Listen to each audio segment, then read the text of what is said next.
Winning cures everything. Now for your hosts, Gary and Chris.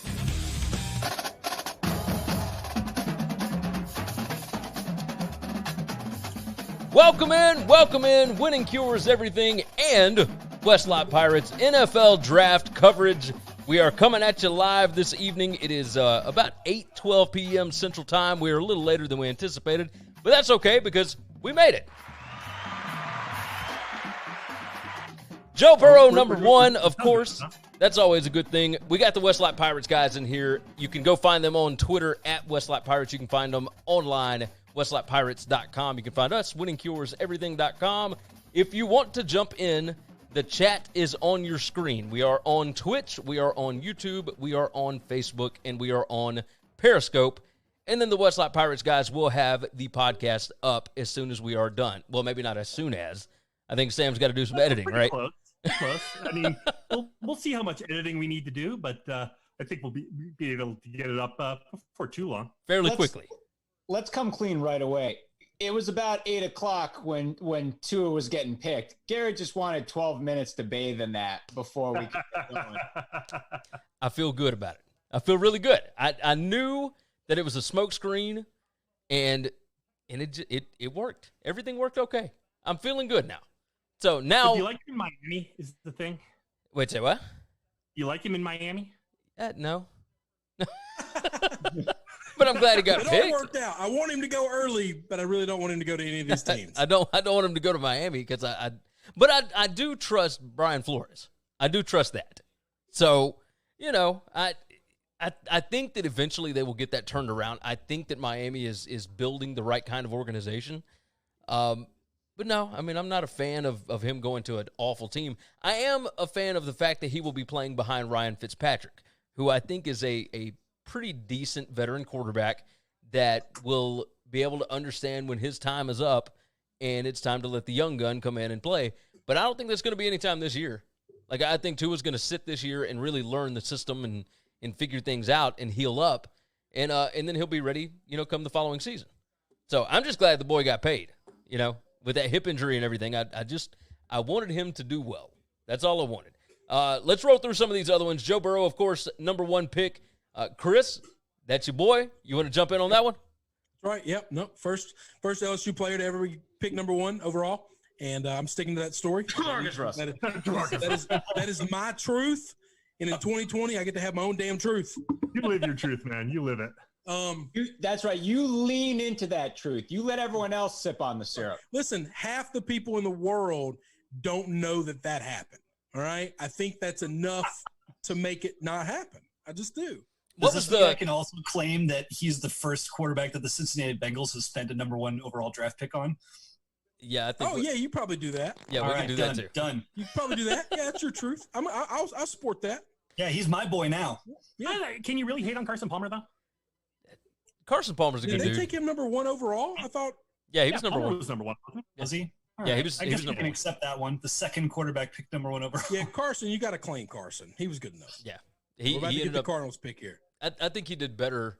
I think he did better with Arizona, but So let's go ahead and talk about the Arizona Cardinals here. Who we got? Isaiah Simmons. Oh, Well, That surprises me. in Arizona this year. That surprises me strictly because I just thought they were going to double down on offense. that's what I thought. And I think two of the best tackles are still on the board right now. Oh no, the Alabama guy got picked, right? No. No. I think the two best tackles in this draft Are still on the board. available. And Yep. Worf, yeah. Yeah, Worf is my favorite. I think he is the best tackle in the draft, offensive lineman in the draft. And I thought the names escapes me now. Alabama guy, Jedrick Wilson. Wills. I think he's the second best. Yes, Wills. Jedrick Wills. I thought Thomas was the third. That's what I thought. I shouldn't be surprised that the Giants. Let's roll through the rest of these real quick. Chase Young, second. I don't think that was a surprise to anybody. nah. Jeff Okudah, Ohio State. He went to the Lions. The only thing that would have made that not be the case is if the Lions decided to trade down. Otherwise, I thought they were going to take Brown. So I thought the same thing. If they keep the pick, they got to take Brown. What do you guys think? I'm of the belief that you cannot take a cornerback in a top 3 pick. You just can't do it. That was a little surprising to me. I mean, and Okudah, we saw plenty of him, and he's awesome, and his frame is good, and he's the rare top draft pick that Northwestern actually recruited. We recruited him for like 2 seconds before it became clear he was straight 5-star, and we weren't going to sniff him. But he is, he's great and awesome, but I kind of agree. Especially when you've got a freak like Simmons going, at 8, it does seem kind of weird. No. That said, this is where you get groupthink in the NFL a little bit, right? Like literally everyone had Okudah going to Detroit in this spot after they traded Slay, right? But it doesn't make it right. It just here's the problem, Chris. You have a coach that is on the hot seat, very likely to be fired. Okudah probably helps you the most this year. That is their biggest glaring need right now. I don't know that I agree with that, but I think Brown fits more for the future of the franchise. I think Okudah is a glaring hole that you need filled right now. Give me a defensive tackle all day long to start right away. A big boy can plug up the hole immediately. It don't take years to figure that out. And Okudah, when he goes up against number 1 elite receivers, these guys are at the top of the heap. And yes, he's an athlete. He hasn't guarded anybody the makeup of the guys he's about to start guarding now. Okay. Yeah, I agree. Devontae Adams, he hadn't played anybody like him his entire life. I think if it was up to me, I think I might instead have taken the guy who was just standing right next to Isaiah Simmons with a T-shirt that was Bart and Lisa Simpson as skeletons. What was that?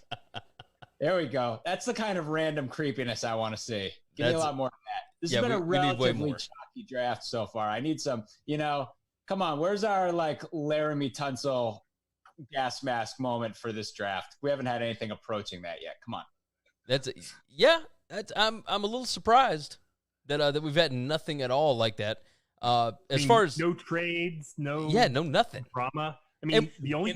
We Giants assumed that Thomas might have been a little bit high, but aside from that, I think they took the 3rd best tackle in the draft, but I don't know that surprises me at all. They still took a position that I thought they were guaranteed to take, and I don't know how you grade offensive linemen really. It's a very hard thing to do. Yeah. You pick the guy who you like the best. They like him the best. Everyone said he's the most pro ready right now, but tackle is just one of those things where if you're good, you're good. If you're not, you're not. It's not one of those things where you're going to get in the league and 4 years later you're going to be great, but you weren't at first. So yeah, you're right about that. Do you think the nature of the draft being all digital and online and social distance this year could have a dampening effect on things like trades, and that people stick more to the script because they're just a little uncomfortable and less willing to, jump out there? That's what I'm going with. I 100% believe that. They're not in the room with the 10 other people that help run the organization. And when somebody calls and 4 of them say, that's ridiculous, and you got one guy that says, well, wait a minute, let's think about that. And then they start selling it. One person in a room of 10 people can swing thought. And right now you've got a coach and a GM and an owner, and that's kind of it. Godspeed, Cowboy fans. Yeah. Oh, it's going to be glorious. It's all listen. Yeah, it's going to be great. If they take chalk, if they take, a pass rusher or somebody that's predictable, it's going to be boring. Let's jump into some of the chat right quick. McKinnon jumped in. Auburn had a terrible secondary this year, but had a relatively good all-around defense purely because of their line, and in particular, Derek Brown. Excuse me, Lions once again make a poor choice. And then Matt Miller. I thought the Browns were Brown was the best defensive player in this draft. I believe that. He was number 3 on Mo Kiper's big board. So that's over Chase Young, by the way. I believe that. No. I can't get there, but well, I know you can't. I know you can't. But here's where I get it from. That guy had a monster game every game he played, and I saw Chase Young disappear in 3 games, and those were 3 big games. Now, thankfully, the rest of that team was freaking loaded, and he didn't have to be good, but he wasn't good. Yeah, and against Wisconsin, et cetera, yeah, he disappeared. That was always kind of the weird thing about Young, because Young's numbers are unbelievable and his production's really strong, unroll. How many good offenses did he play? Because I count one against Clemson. I don't want to say this is like, us like rotten, spoiled grapes, because there was a shot in his post-draft highlight reel of him erasing Hunter Johnson. I wish someone could have prepared me for that one, for that little trip down memory lane. But the funny thing about that game was that play happened relatively early. And after that, we put another guy on him. Yep. Like he was basically soft doubled. And that was pretty much it for the rest of the game. That's what Michigan did in Wisconsin and Clemson. The argument that Ohio State fans will give you, and people who are Chase Young fans will give you, is that, well, he faced double team. If you're going to be an elite pass rusher, you're going to face double team every snap. Like, that can't be it. You have to be able to beat that. And I saw Brown play against LSU. That's the best team LSU played all year. That's the best defense LSU played all year. It wasn't Clemson. It wasn't Alabama. And it wasn't Georgia. It was Auburn. And that defense wasn't elite. That defense had an elite front seven. And that's why I believe that. I'm biased maybe not even that. Elite front seven, an elite line. Yeah, basically two tackles that scare the hell out of people. Yeah. And I mean, they got a little bit of a pass rush because of those two tackles, but That's Matt Miller jumped in on Everything YouTube. gets better, Matt Miller jumped in YouTube. He said, "Do you think Tua doesn't perish behind the Dolphins O-line?" That's why I don't think you play him this year. Yeah, that line is bad. That's reason number one to hold off, right? Unless they can sign a ton of players to bolster that. And the reality is they don't need to, right? I mean, they got Fitzpatrick right now. Like they're fine. There's an inclination that maybe they want to try to go for it, given that Brady is gone and the Patriots are presumably rebuilding, but they don't have the complete roster that Buffalo has, right? Agreed. It's the right thing to do, and if he hadn't had all those injuries, maybe you think about it differently, but I don't know. It just doesn't seem like a smart move for them. Well, I mean, the smart thing to do for any rookie quarterback coming in, especially one that only started for 2 years, is to let them sit and learn the NFL game. Like, bring them in, in games that are out of hand, that you're just trying to figure them out and kind of teach them the ropes a little bit, but don't make them the focal point. I mean, even Patrick Mahomes sat out the first season, and once they realized what they had. I mean, they put him in the last game against Denver. Yeah, but that's what I'm saying. Mahomes sat the entire first season. Yeah. I think situations like this, it's always one of those things where you have to try to project it week by week. How is it actually going to play out? Because usually what happens is you're going to get a solid 3-4 weeks of Fitz magic, and then he'll fall off a cliff. Yeah. And that tends to be what he does. And then there are going to be those 2 or 3 consecutive weeks where he's just garbage. Yeah. And then everyone's going to be like, Tua. But I mean, that's it. You're right. They absolutely should be look, you got Tua. That's great. You still have to kind of take a mulligan year. You ride Fitzpatrick, take the good, take the bad. But there's going to be a period during the season where they're all going to be screaming for Tua to play. Oh, yeah, absolutely. But I'm hoping it'll be late. If you're not going to play Tua this year, is there a chance you tank again, and then next year you can sell whatever early pick you for a king's ransom? I don't think you have to tank to be bad in Miami right now. I think they're just going to be bad. I don't know. They got 3 picks coming up right here. We can disagree. I think they can change their fortune. If they get one of these great tackles, there's two great tackles left on the board. Yeah. 3 in some people's eyes. Yeah, they get one of those tackles, and they pick up one of these top 2 receivers. They don't pick again until 18. Legitimately change their franchise in one draft. It's also only year 2 for Brian Flores, though. So the pressure isn't on yet. If this was year 3 for him, I think it'd be Matt Patricia. Yeah, midway through the year, they're going to pull out all the stops because he can try to save his job. They don't have that pressure this year, so they can be a bit smarter and prudent. A couple more comments. Jacksonville drafting C.J. Henderson here with the 9 pick seems a little early for him. No, this has been rumored for a bit. This has been rumored for a bit. I think this was the right spot. They needed a corner. I think Henderson is the best one on the board outside of Okudah. I think he may be better than Okudah. I think this was a good one for Jacksonville. I'm officially terrified of a run on cornerbacks resulting in my Vikings making a stupid trade to move up into the mid-teens, like giving away their second round pick that was rumored earlier today. God almighty. Yeah. Comments in. McKinnon said, to me, if you can't get pass pressure 50% of the time as a pass rusher while getting double teamed, you're not elite. That elite status gets tossed around a bit too much today. Anybody else agree? Yeah, I think to throw it back to what we were talking about earlier, I think it's really weird that there's so much of that, like, and I don't know, maybe this is because, like, you guys down there just, like, mint these 5-star guys left and right, but that Young was just, like, this high school god from the minute he hit Ohio State, blah, blah, blah. And it's like, yeah, that's true. Brown was the exact same thing. Like, Brown, same profile. It's just, like, I feel like it's easier down in, like, Alabama, Georgia area for some of these guys. You show up and there's, like, 3 or 4 other these guys. Now, Ohio State recruits like gangbusters, but it is a little weird that there's this narrative that it's like, yeah, he's this, like, freak of nature. They've never seen anything like him, blah, blah, blah. And it's like, that's pretty much Brown. Like, it was pretty much the exact same profile. Brown was this monster recruit.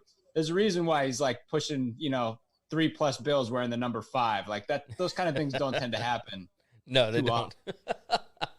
You're 100% right. Hey, real quick, Jedrick Wills went to the Browns at 10. Chris, you're the Browns guy here. Tell me what you're feeling.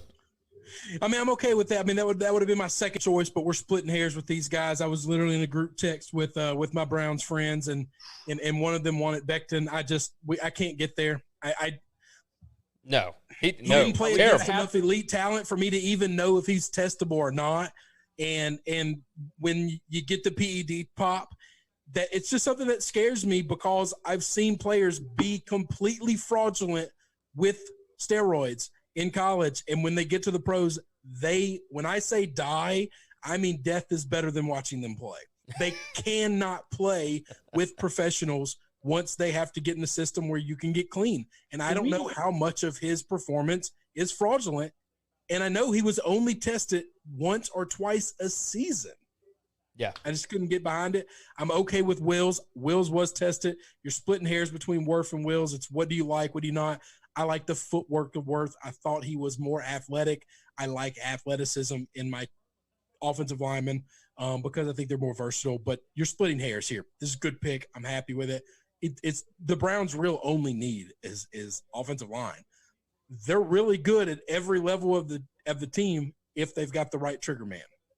Yeah, Chris, I don't like you just throwing around shade like this. I'll have you know, Becton passed every test at that paragon of virtue, the University of Louisville.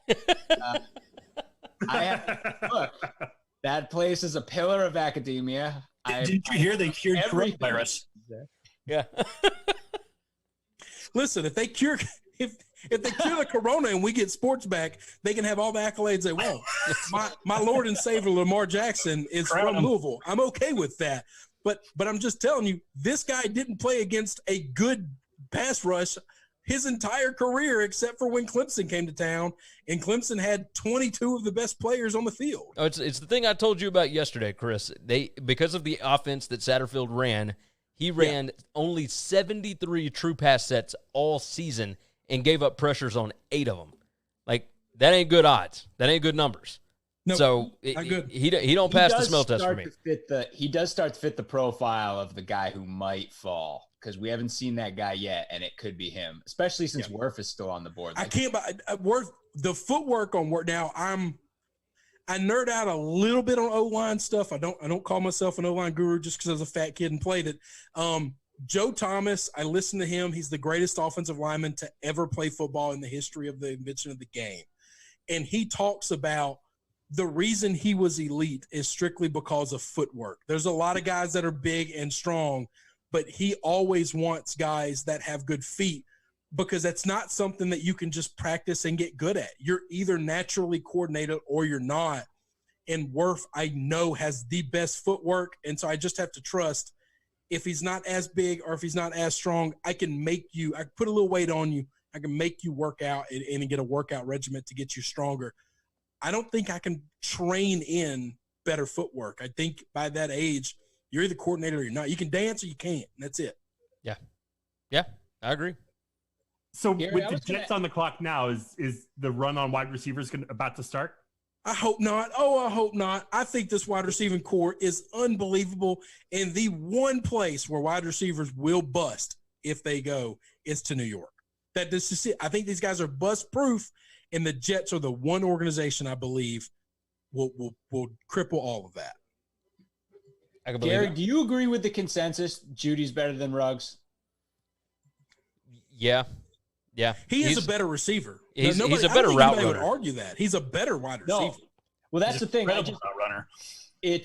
I think, again, this is more like something I guess I want to talk about when we talk about running backs. But if getting someone who falls in love with like straight line speed, that kind of deal, John Ross kind of thing, etc.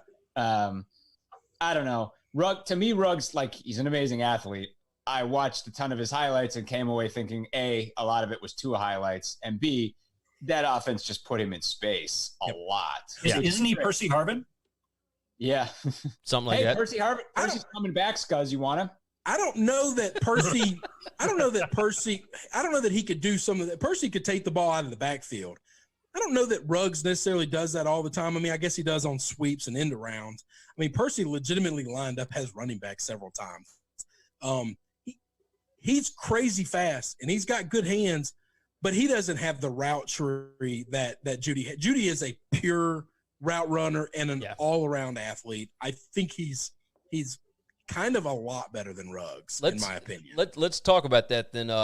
Matthew Miller jumped back in on YouTube. He said, Sam, I'm a Broncos fan as well. If all wide receivers are available, who would you take? He said, I prefer Ruggs. You got to look at who's going to be the best alongside Courtland Sutton. And, Ruggs, I think, would be a great fit. I wouldn't have a problem with Judy either. Either one of those guys, I think, would be a great guy to line up on the other side. I wish I knew all these receivers a little bit better. I have to be honest, I haven't put in the work on the receiver side of things. But, honestly, at this point, if you're Denver, the run on receivers hasn't started. It's such a deep draft in receivers. Maybe start looking at moving back. Yeah, I think it's a deep draft. I will tell you, in my personal opinion, I've got CeeDee Lamb. We're splitting hairs between. It was basically Wills and Wirf and tackles. We're splitting hairs between CeeDee and Judy. I got CeeDee just this much, and he's got a little bit more size. I think they're both unbelievable route runners. They're both crazy athletic. They're both just great hands. They don't have many flaws. If they're both equal, give me the guy that's a hair bigger, because that's just a hair more. You can just throw the ball up if you have to. I think, though, in Denver, Courtland Sutton has that size, so you're not necessarily looking for I disagree with you. Don't need a guy that's comparable. Okay, we're not making designing the house here, and we've got to have contrast. All right, if everything's gray, everything's gray. Okay, you don't believe in the Mike. You don't believe in the Mike Lombardi build your wide receiver core like your basketball court team. No, that's insane. So you mean to tell me you wouldn't want Michael Thomas and Deshaun Hopkins at the same time because they're both the same wide receiver? Because I think I would take that. Hey, Earl McDowell jumped in on YouTube. He said, Winning Cures is one of the most factual and objective sports talk shows within the YouTube and podcast community. You guys have done your research, and your shows are an impressive organic flow with every episode. Thank you, Send Earl. me an email with your address. Your check is in the mail. I think I got to pay people to lie like that. I got ain't that paid, right. I got nothing. Joseph Gomez jumped in, by the way. Joseph Gomez said, I lost him. Hold on. Why are the Giants so bad at drafting? And then he said, Will's got some skinny legs for that size. That worries me. Man, those knees get taken out in the offensive line. All the trenches, I worry about people's feet, legs. Wow. So bad. Jets take Becton. We still got Wirfs on the board. Move. That's a Jets move. This is the best thing that could have happened in this draft is they take the one guy I was not sold on, so it doesn't ruin anybody's career that I believed highly in. That's a good point. All right. So the Raiders are absolutely going wide receiver here, right? 100%. Oh, no. Judy or CeeDee are gone now. Judy, CeeDee, chalk that up. I think they're gone. It's probably going to be Judy because they are just in love with Alabama players. Alabama and Clemson. Yeah. They also love speed. So Ruggs? I just can't get there. I love Ruggs. This is not a knock on Ruggs. It's the Raiders. It's the Raiders. That's what they do. They draft speed. Yeah, but Al Davis is dead. Al Davis is dead. Yeah, Mark is still there though. But Mark, I will tell you this: Mark makes 0 decisions. 0.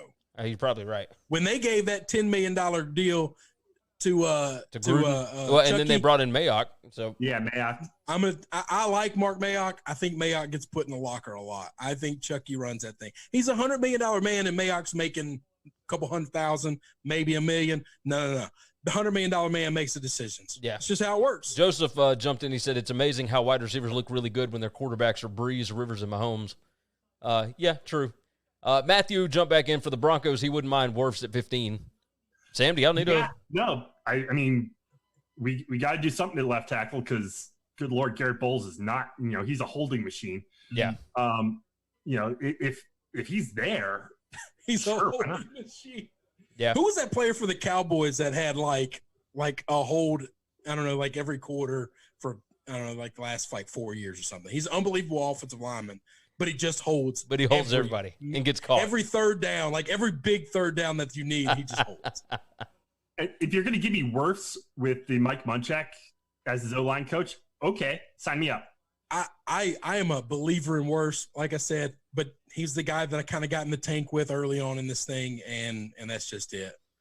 McKinnon jumped in. He said Ruggs is one of those guys that will probably need a couple of years like Tyreek Hill to be a game changer outside of maybe special teams. Speed kills, but skills win. Skills win. Route running in the NFL wins. Well, I think, to whoever said the comment earlier about Mahomes, my immediate thought, because we were talking about this in a little bit of the build up to the draft. If you're super fast and you go to a place where there are like 3 other guys who are as fast as you or faster, someone's wide open on every play. That's why, like, the guy who, again, is not going to go tonight, I don't think, but KJ Hamler, if the Chiefs take KJ Hamler, that's highway robbery. Not everyone's going to get value out of that guy, but he'll be like the 4th option, and he runs like 4.2. So when we were talking about Judy being a great route runner and how that, distances him from Ruggs, in Kansas City's offense, that doesn't matter. Like route running is not the critical component of that offense. Speed is. Yeah, when you've got a Mahomes or Russell Wilson or guys that are looking to improvise, Ruggs is exactly the type of player you want. So I think fit is so critical when you're evaluating that too. Oh, well, okay, hang on. Fit is critical for some of these players, and others, like I believe Judy or CD, could go anywhere. Judy could go anywhere. 31 teams those 2 guys could go to, and they are going to be incredible. Mm-hmm. Everyone minus the Jets. I really believe the Jets is just a place where offensive players go to die. I just do. Somebody prove me wrong. They retained it. I'm a reasonable guy that believes in logic and reasoning. Give me some facts. Give me some numbers. Give me some something. Sam, you're wearing the jersey of a guy who's sort of an example of exactly what Chris is talking about. I hated to go there. Yeah. Stings the nostrils, John. Yeah, it does. There for 30 seconds and he's out for the year, but yeah. Hey, all I'll say is, at the point we are in this quarterback draft, I'll take Trevor over just about anyone who's left. I think. I would take Love because I'm a YOLO guy. I like my quarterbacks to be boom or bust. I want to know in 3-4 weeks, are you the guy? You're the guy then. Are you done? Because and yet you fail to recognize Jamarcus Russell?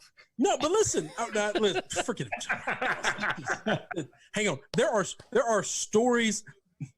Mike Lombardi has unbelievable stories about that draft. Yeah. How Lane Kiffin calls him hours before the draft saying, "You're going to be fired as soon as this draft is over. Tell me how I can convince this man to not do this."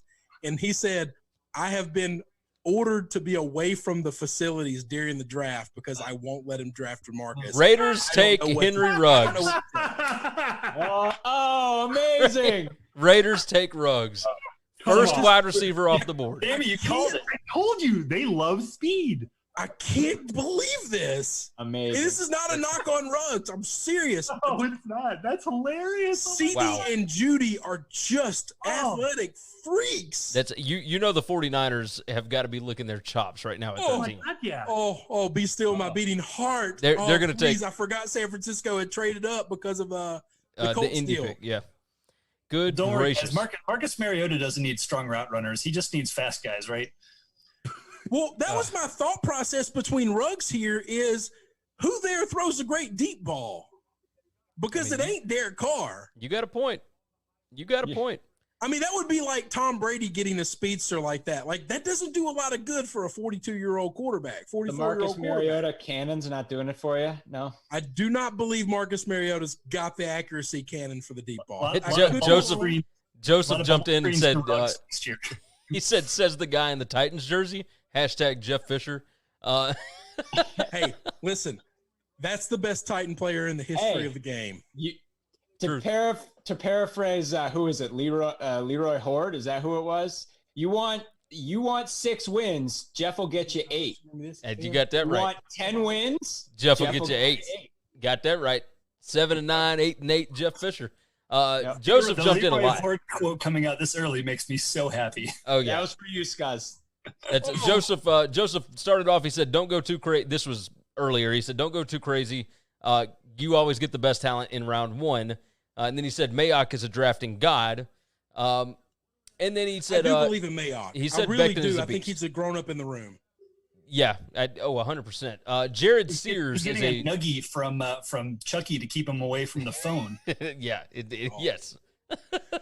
I will tell you that it would be really hard to take. There are only 32 GM jobs.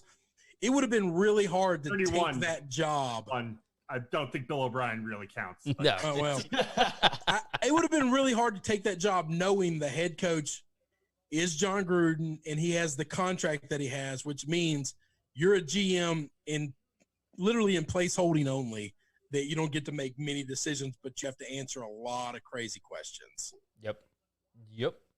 You got that right. I think now that we've seen that he's putting a Raiders hat on while wearing a bathrobe, we need to take back everything we said about Henry. All right. He got that Old Spice robe on, man. He's making that money. There you go. Hang on now. Look at Gruden's son. That dude right there will whip the hell out of 80% of the people alive on the planet. Maybe 90%. Hey, real quick, Jared Sears jumped in, new listener, also in Chris's Dynasty League. He's mainly listening. Makes fun of me a lot. He's listening to use info against Chris, but he enjoys the insight. He said, "Keep it up, fellas." So we do appreciate that. McKinnon jumped in, said he's going to go out on a limb, say the Pats don't pick a quarterback in this draft. They stick with Stidham and Hoyer. And Belichick is the guy that made the NFL think Matt Castle was a good quarterback. If he doesn't pan out, it'll give him a chance to get lower in the draft next year and compete for Trevor Lawrence. That's not what the Pats do. They ain't tanking. They ain't losing. People consider because they lost Tom Brady that the rebuild, okay? First, these are the same people that said for a decade Tom Brady is a system quarterback, and then the second he's gone, they bury the system that he came out of. So I find that to be amusing. But the other thing is this is not a rebuild, okay? You're not building a house from the ground up, all right? You're literally like changing out the cabinets in the kitchen. Yeah. It's important, but it's not the end of the world. No, you're right. The rest of that defense is loaded. The defense alone, with anybody on this page, maybe Scuzz comes back, they come back a little better. He's got some athletic ability to him. Playing quarterback, they win 8 games. Okay? Yeah. I mean, you can score 0 offensive points, they win 8 games. And we haven't even gotten to yet. I mean, we don't even know the way Belichick's going to figure to cheat this year to keep them good. We haven't even discovered what that way is going to be this year. Oh, good. Social distancing is saving your life right now. It's just saving your life. Oh, I mean, it is I'm a true. petty man, and I hold a grudge for a very long time. It was everything I could do not to text you that Alex Cora Tom Brady photo earlier this week, but I didn't do it. He doesn't care anymore. Brady ain't there anymore. Like, it's all good. We're not gonna get into this. I love it. Something I wanted to ask you guys, because I'm wondering when it's going to start. But first of all, who do you think the first running back off the board is going to be?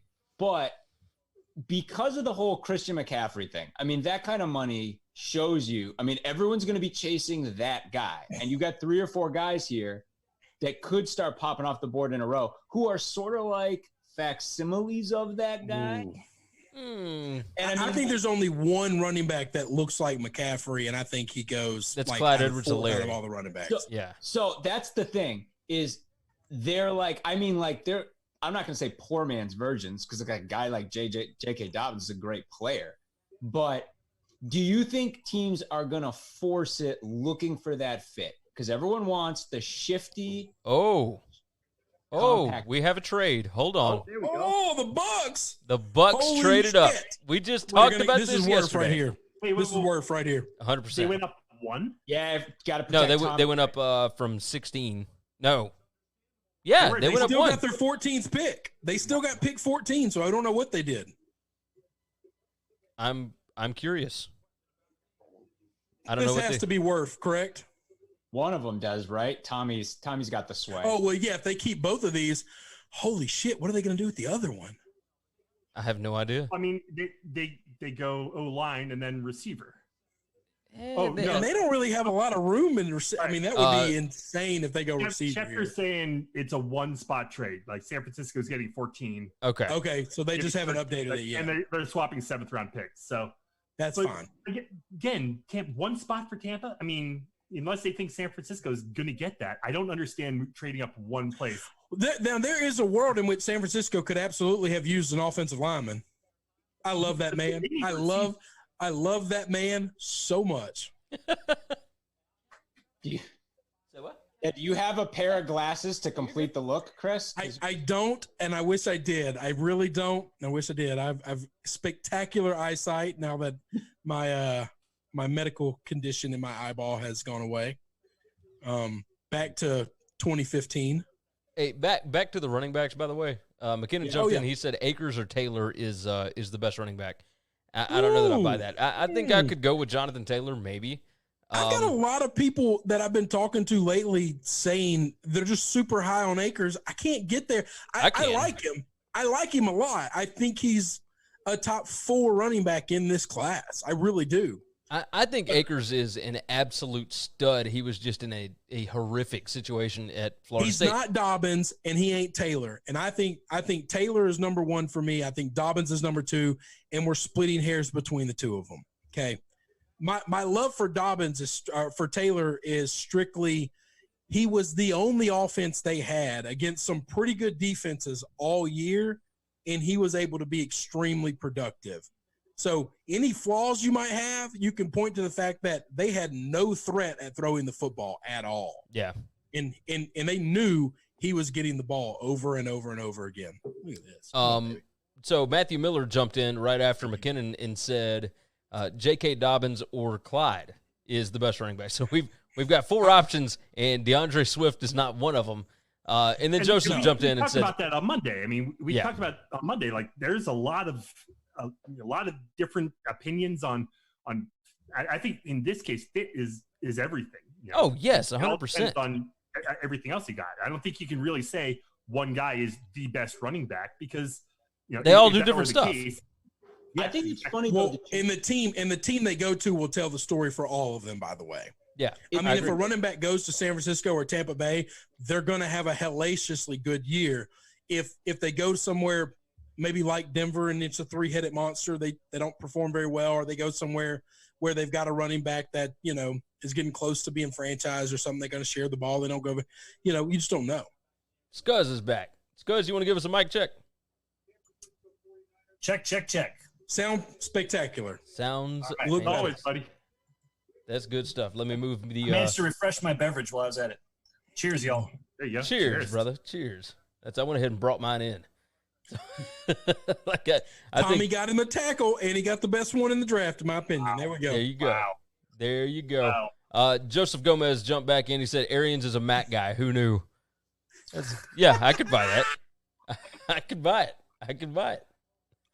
I love that man. If Bill Belichick didn't exist in the NFL, he would be my favorite football guy in the league. I buy that. Denver's going to get either Judy or Lamb. And that's amazing. Surely, right? Surely that happens, right? Yeah, I mean, San Francisco might take one of them, but they could also use a defensive lineman. No. Still want to trade back, Sammy? No. With both these guys on, I think I'm happier sticking around. No, these are the two guys where I want one of these two because the wide receiving core is so deep in this league, in this draft. If I didn't get one of these two guys, I would have been interested in trading back because I think somebody pretty good is going to be there. Yeah. I think there's a gap between these two guys and everyone else, even Ruggs. Yeah, I agree.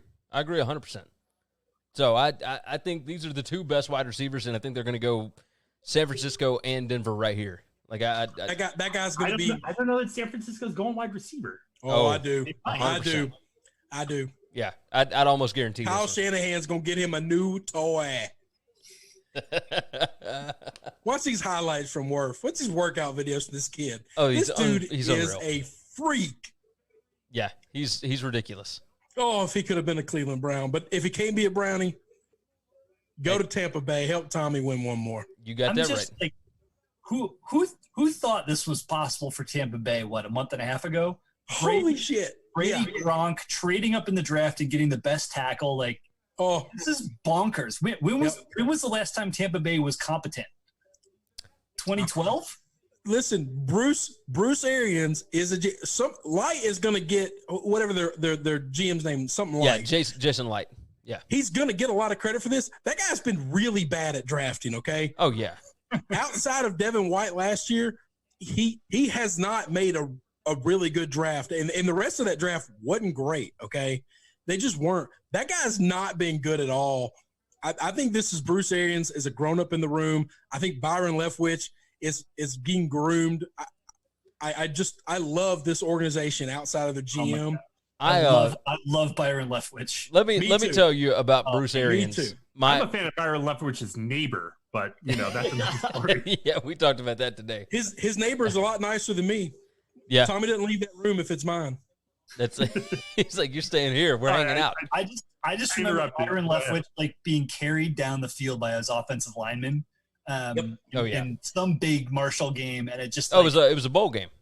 It was a bowl game. It was his last. Wasn't that his last game? Yeah, it was his last game in the bowl game. That was it. Getting ready to go into the NFL, and he's out there playing on what? Like it wasn't a broken leg, but I don't even remember what. Ankle this or is. Yeah. This is what we talked about. That crazy thing I texted you guys a long time ago. That moment when his offensive linemen were carrying him down the field at Marshall. Tom Brady was already a Super Bowl MVP at that point. Jesus. That is absurd. Years ago. Listen, when you're 44 years old, you've seen a lot in the world has happened, okay? Yeah. That's not a Mac. That's one of those. Those are those Windows flat screens. That's Joseph. You had it wrong, man. Good gracious. But they look a lot like Macs. Good gracious. So I want to get a little. I want to talk about Byron Leftwich for a minute because I love the man. All right. He's near and dear to my heart. The NFL, and I was worried about this with Brian Flores. So the NFL has a head coaching race issue. All right. There aren't enough black guys getting their shot, getting an opportunity. And when they do, they go to bad teams, bad organizations, bad franchises, and they get fired quickly. And I don't think they get fired because they're black. I think they get fired because they get just dealt really bad hands. I think Byron is going to be groomed to be a head coach one day, but I also think somebody in the league is going to rush him to being a head coach. Brian Flores was never even officially the DC. He was only promoted to that position 1 year under Belichick. And then it was just like, dude, you gotta get this job. You got to take it. You got to go. And you can't turn it down. But at some point in time, somebody needs to say, whoa. We need to groom these guys and make sure they're prepared for them so they don't get jobs and they don't get Steve Wilkes out. Yeah. Well, that's like, what do y'all think of that? It's like it's funny. This totally like non sequitur, totally not related, but it's like the female directors thing, right? Where everyone's like, there should be more female directors winning Academy Awards. And it's like, well, it's not really the Academy's job. This is all groundwork that needed to have been done way before this. And it's we got to teach these ladies. Program. Yeah, there's got to be development there because if you just make them all directors immediately and they don't do a good job, you didn't help them. You actually hurt them. You actually setting things back. Well, that's why like the Rooney Rule is such a joke, because like there's not the groundwork being done to give these guys jobs at lower levels and groom them, et cetera. And then it's just like people are like, well, we'll put a Band-Aid over it, and like one guy gets to come in for an interview, and it's like a joke. Like it doesn't mean anything. Now, and then you got the flip side though of Bielemy in Kansas City. Yep. I think is ready, and he's got the resume, he's got the goods, but he doesn't get the shot. And the young guy like Brian Flores gets it. Steve Wilkes gets it. I think Bieniemy this year was no success. I mean, Bieniemy would have gotten a job had Kansas City gotten knocked out earlier. I really believe you're probably right on that. They couldn't hire, like no one could hire him until Kansas City was done, and no one wanted to wait till after the Super Bowl. But hang on, this isn't college recruiting. It's not like we got to get a coach. We're not Mississippi State, and we got to get a coach tomorrow, or else we're going to lose out on whatever recruit. Come on. Like, what's the rush? You have an off-season. When did Dallas make their hire? It was after the Super Bowl, wasn't it? It was after the Super Bowl, yeah. All the coaches got hired after the Super Bowl. Yeah. I don't have a good answer. Joseph Gomez, however, he said if Tommy brings Giselle, he can stay in Tampa as long as he wants to. And then Matthew Miller asked, who is the most underrated wide receiver in this draft? I don't have a good answer. Underrated? Most underrated. Again, I've said his name earlier, but if Hamler goes to a place like Kansas City, that guy's going to be a highlight machine. Like, I mean, again, the guy's 5'9", but I mean, we were talking about this earlier this week. There's track speed and there's tape speed. You watch his tape, that guy flies. I don't care what you look like in underwear without holding the football. Right. I've seen that guy run with a football in his hand and pads on and guys chasing him. Right. And yeah, that's really fast. I don't know how fast. I didn't have a gun, but that's really fast. Right. And that's the thing. Like, how would you compare him to Rager? Rager's really fast too. Yeah, he's fast. I don't know. I'm biased in this. I think Justin Jefferson's the most underrated. He was a 2-star coming out of college, and he was probably the third best pass rusher, pass catcher. That 2-star thing had to do with academics and him, going to whatever community college. Or whatever. He was still realistically the third best receiver on that team when everybody was healthy. CD wasn't that. Judy wasn't that. Mims wasn't that. None of these other guys were the third best pass catcher and receiver, So he comes in with a bad grade in college. He works his way up. He plays in a dinosaur offense for 3 years and then in an unbelievable offense for a year. You guys took Javon Kinlaw.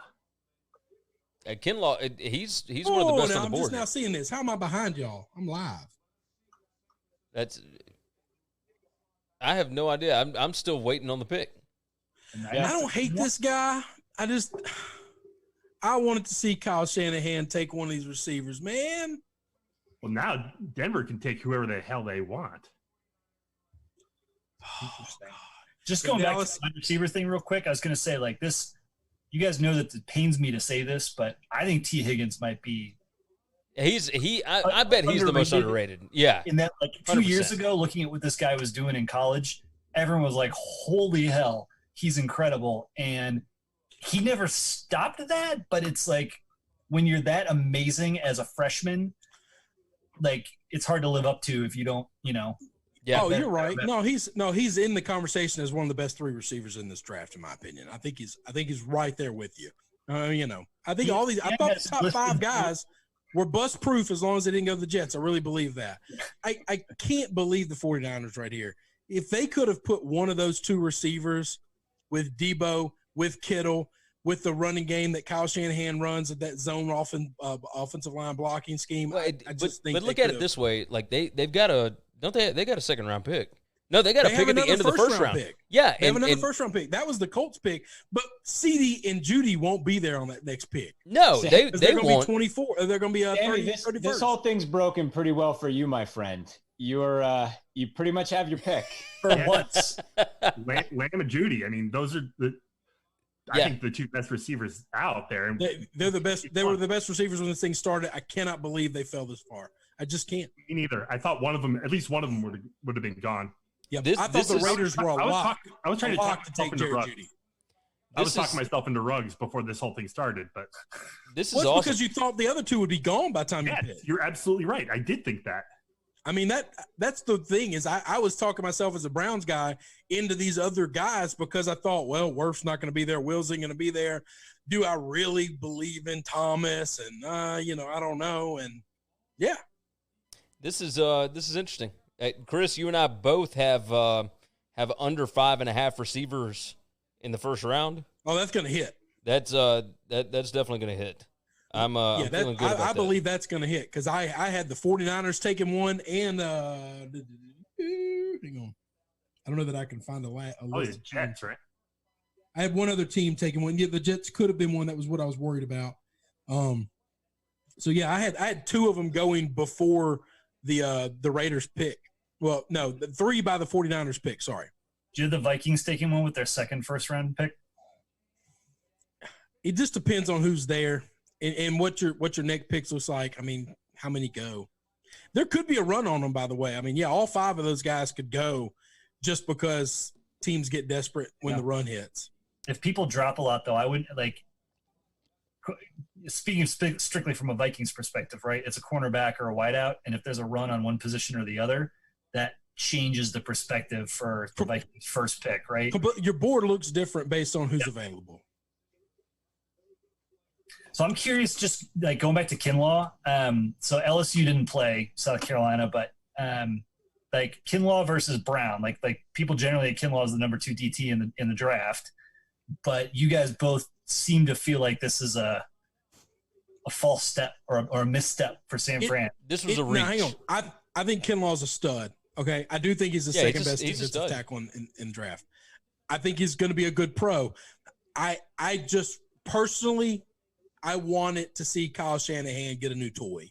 I think that guy is an offensive god, and he does things that he's been doing it for a long time. This is not Sean McVay. I've had 2 good years, and I'm a genius now. This guy's been doing this for a while. I trust him, and I also think Jimmy G's got to get one more weapon if he wants to really be that elite level quarterback. Yeah. And I think 2 receivers are there that I think are the 2 best receivers in the draft. If I was starting a dynasty league, I'd take both of these guys in Kyle Shanahan's offense over any receiver I could have that's currently playing football. Hey, I think they're that elite good. If the Broncos don't take Jeudy, it's officially a place where everyone below that point has to start looking at their draft board and being like, all right, I know what our needs are. I think CD or Jeudy. I think either one after this pick, everybody's calling Atlanta right now and saying, I'm going to tell you what sickens my heart right now. I'm watching my board and I saw Dallas sitting there and all I could think of is, please don't let one of these kids go to Dallas. Please don't let one of these guys go to Dallas. Atlanta's not going to take one. I could see Atlanta taking one. Handle that. I could 100% see the Falcons taking one. Chris Felica tweeted this just a second ago. 8 of the first 14 picks played in the SEC. That ties the mark for the most picks from a single conference in the top 20 of any draft, and there's still 6 more picks to go. Here you go, Sam. Vic Fangio. Look at him. That looks like an old man house. You got your boy. Duty. So that makes 9. All right. 9 SEC out of the top 15. You got your boy, Sam. I'm here for that. I love it. That's fantastic. Like, I did not think he was going to be there. No, nobody in the world did. Nobody in the world did. To stay at 15, I was thinking we were going to trade up with Cleveland to go to 10 to get him. Yeah. But shit, man, that's awesome. That could be game changer. It really could be game changer. Somebody trade with Dallas. Somebody trade with Dallas. Has nobody have y'all seen any player wear a tie yet? No. Okay. Speaking of which, one of my favorite random subplots tonight is all of these people making an attempt to look like there aren't 50 people in every one of these houses. Following enough. We're all social distancing. Everybody else is in the bedroom. Yeah. Along those lines, we didn't talk about this with Tua, but I was listening to the Bill Simmons, Ryan Russillo podcast earlier in the week where they're basically like a couple teams 100% sent somebody in secret to go meet with Tua and give him a physical in real life, which I like. Of course that happened. Yeah. Yep. No. Yeah. I look forward to the stories coming out of this in a couple of years, right? Yeah, about 5 or 6 teams sent a doctor, and they gave him a medical. Yeah. And while we don't have an official medical, all the teams that had a chance to get him all have a medical on him. I mean, how could you not? How could you not do that? I don't know. Somebody did that. Yeah. There's a part of me that hates these highlight reels that they give because, like, earlier they showed the cornerback from Florida that went. In the first, game they played, they showed him going against South Carolina, and it was when South Carolina had their third-string quarterback in that game. And then the next highlight reel was from Vanderbilt, and I was like, come on, man. That didn't say you could – the kid's a stud. He's going to be a good pro probably, but this highlight reel does not show that you're a pro, okay? You just beat up on Vanderbilt and the third-string cornerback at South Carolina. Yeah. They're doing the same thing with Judy. Like, they're watching him beat up on Duke. And Ole Miss. And Ole Miss. Yeah. And what was the first team was Arkansas. It's like, come on, dude. It's like, come on, man. He made some plays against Auburn. Let's see those. That's a good defense. Gary, where do you slot Judy with your other great Alabamans? Julio, Ridley, Amari. I think it's Julio and Amari, and then Judy is right Ridley behind here. him. Okay, that's a whole lot of O.J. Howard with Ridley. He had a couple good games his rookie year, and then disappeared season 2. Well, he got hurt. He got hurt last year. Disappeared season 2. Oh, come on, man. We got to bring up Jamarcus Russell again. I mean, no. What you talking about? Look. I don't know who this person is. It is Julio 1, Amari Cooper 2, and then it's Jerry Jeudy right after that. Well, that's right now. That's currently. Yeah, that's in 6 weeks into the season. Jerry Judy's going to be better than no. Amari This Cooper. this is not talking about NFL. This is what they did at Alabama. Oh, okay. I got you. I got you. This is just what they did at Alabama. What kind of pro are they going to be? No. This is just what they did at Alabama. I'm not worried about all the other mess. Calvin Ridley was great, but is what it is. Let's see. Joseph Gomez jumped in. He said, "I'm waiting for somebody to fall asleep while they're waiting." Yeah, we'll probably get that video soon. And then Kat jumped in on Periscope and said, "Y'all made it." I'm not sure what that means, but thank you. Sure. If it's our Cat, yeah, she's like thinking we growns up and we growns up. Is that what she's saying? I guess. Probably. Made it all the way to WCE. Our head's hitting the ceiling right now. We can't go any higher than this. Yep, you got that right. Listen, there's a whole lot higher than this. That's good. Oh, it's up there. It's good stuff. Best part about being in the toilet. Oh, one man. way to go, but up. All right, so I'm curious why CeeDee Lamb dropped. Like this is strange to me. I think this guy's a freak, and if he goes to Dallas, I'm gonna be upset. I'm gonna be pissed off, and my phone is gonna blow up with all my friends that are Cowboys fans just shitting all over me. I think it's tied in with what you called out earlier, Gary. Like all these SEC picks in the beginning of the draft, like Big 12 and Pac-12 defenses have been questionable for years, and I think people have just gotten used to discounting those things. And I think you can legitimately discount defenses in the Big 12 last year. I also happen to think that CeeDee Lamb transcends all of that criticism. Yep. So yeah, the one position. Well, there's two positions that I would negate all of the SEC bias for, and it's quarterback and receiver, because there have been plenty of Big 12 and Pac-12 quarterbacks and receivers come out that have been every bit as good as the SEC guys. Every bit as good. Well, no, the SEC guys have been awful. There's this equal amount of bust as well. So Alabama hadn't had a first-round quarterback in 44 years. Like, and hadn't deserved one. No, of course not. Like A.J. McCarron's the best quarterback to come out in 20 years. He didn't play quarterback. Like he played like he was handoffer. That's yeah.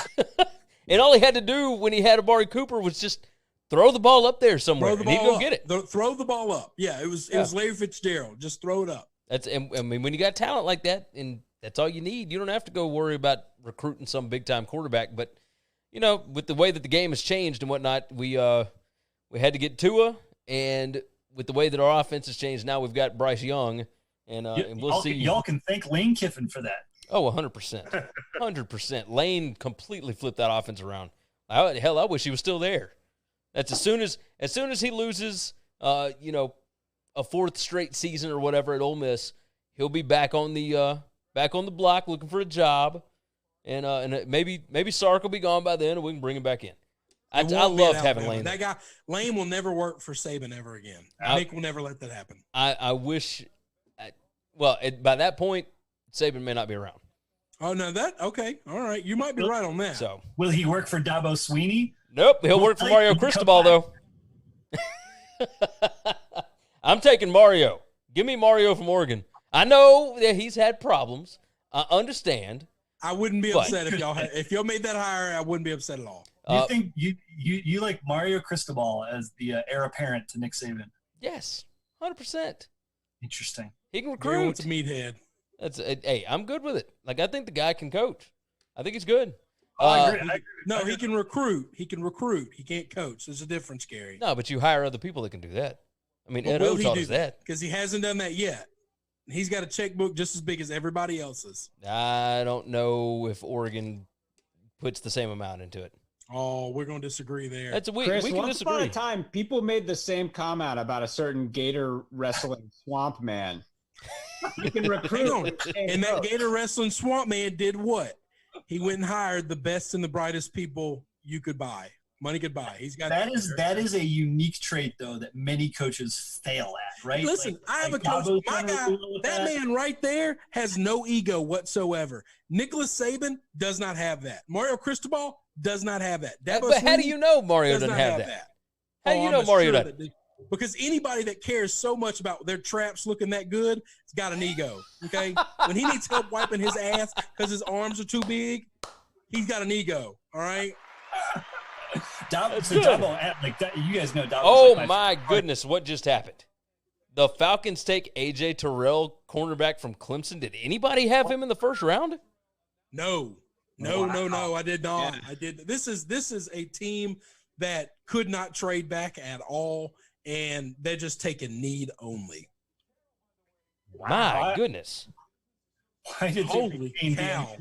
This is the first surprise of the draft right here. Well, Ruggs to me was a big surprise. Yeah. Ruggs is a big surprise. The other thing that they're going to show the one play that he made us stop. The one play that he made us stop in that game. That's all they got. That is surprising. I stopped one guy one time. Look at this. It is interesting. What was that? The other thing that's weird to me. So there was the year I'm blanking on his name, Gary, the Alabama running back from a couple of years ago that was like number one by default. That was number one in the draft by default? No, number one at running back by default. Was it last year, the year before? Who am I even forgetting? Josh Jacobs was last year. Well, Jacobs wasn't even first string at Alabama last year. No, he was a second string running back, but because of skill set. Well, that's what I mean. So, but this year, you got a lot of big names, and yet, when are we going to see a running back get taken off the board here? I'm going to tell you the guy that looks like Josh Jacobs is Clyde. Yes. Clyde is the guy, but I think Swift is going to go first because of that. And Gary and I have watched the SEC for so long. I'm going to tell you, Swift is fast, but he's not going to make it. Is this a boat? Where is Jerry right now? Oh yeah, he's on a yacht. He's on a yacht. Are those camels or horses? In the middle of an ocean somewhere, right? I mean, yeah. Let's see. Hey, if you're in a conversation with the Bills, the Skins, the Bengals, and my Browns, that's a bad room to be in. I'm gonna tell you. Yeah, 100%. That room stinks like shit. Michael Fritz jumped in on Twitch. He said, "Very happy with Judy. Sam, do you like what Denver did? Happy they stayed put and got their guy." Oh, nobody could be upset with Denver. No, I mean, come on. Like, you get the best receiver in the draft, and you don't have to trade up for him. Yeah. Like, I was fully expecting to have to move up to 10. Like, if we had our heart set on Judy, we were going to need to go up to get him. I thought he was going to be gone. I can't be more happy. I mean, you got another receiver for Locke, Cortland Sutton, Jerry Judy. That's a hell of a 1-2 combo. And in the AFC West, if you're going to play with Kansas City, you gotta have that receiver tandem. You're going to have to outscore some folks with the Raiders going on offense a lot and building that thing up. And Kansas City, you're going to have to put points on the board. Oh, 100%. 100%. Had a tweet from Matt Scalisi that said, it's actually really impressive to successfully recruit the top 3 players in the NFL draft and win 0 national titles with them. Cheers, Urban Meyer. Yeah, that's pretty good stuff. Let's see. Anybody shitting on Urban's going to get a clap from me. Believe that. That's awesome, but we haven't talked about the greatest thing that's happened tonight, and that's the absolute dump that Trey Wingo took on Nebraska. Oh, my God.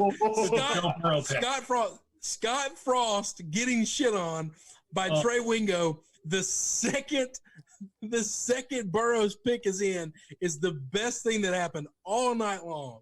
It was amazing. Amazing. McKinnon jumped in and said, once again, my Dirty Birds take a cornerback in the first. Oh, boy, really gets the fans excited. Yeah, agreed. And then and Matthew Miller jumped in and said, remember, Shermer is the OC now, and Judy is a lot like Diggs. Yeah, I mean, Diggs' best year was under Shermer as the OC. Judy is better than Diggs because Diggs is Diggs has incredible athleticism to challenge in the air, but Judy's got like 4 inches on him and the same amount of athleticism. Plus, I think Judy's only 6'1". How big is? Oh, really? Oh, all right. I thought Judy looks huge. Well, that's because he gets his route running gets him separation. Yeah. He just looks bigger because he's always away from people. Matthew said, excited for the offense now with Noah Fant, Lindsey, Gordon, Sutton, Judy, and Locke. Yeah. I mean, it's going to be awesome. To finish shoring up that offensive line. I mean, we need to get a left tackle because, like I said, the holding machine that is Garrett Bowles is not going to be a long-term solution there. Guaranteed, we're not picking up his 5th year on that option. Guaranteed. And we're going to have to go O-line in the second round. Hang on. Somebody comparing Stephon Diggs to Jared Judy. Stephon Diggs was a 5th-round pick. He was a diamond in the rough. They turned out to be an unbelievable player, okay? But he was a diamond in the rough. Judy is a diamond that you pay a lot of money to. You don't find him in the mud. Okay? You don't have to go clean. He's a guy that you go to Jared's, you spend a boatload of money, and you have somebody clean it up and you whatever. We're not having the same conversation with those 2 guys. Diggs listed at 6 foot, but that seems that's probably right. He never looked like Judy has always looked like a physical. Oh no, he's bigger. He's bigger. I'm gonna bet they weigh a lot different. They might be the same height. They weigh a lot different. I mean, 10 pounds maybe. It's 10 pounds of solid muscle. Have you seen the picture of fat that's 5 pounds? I got a doctor that shows me all the time. 5 pounds is this much. It's okay that you only lost 5 pounds. Carry it around with you. 1/5 of my weight. Oh, God Almighty! All right, so Dallas now at 17. Please don't take CD.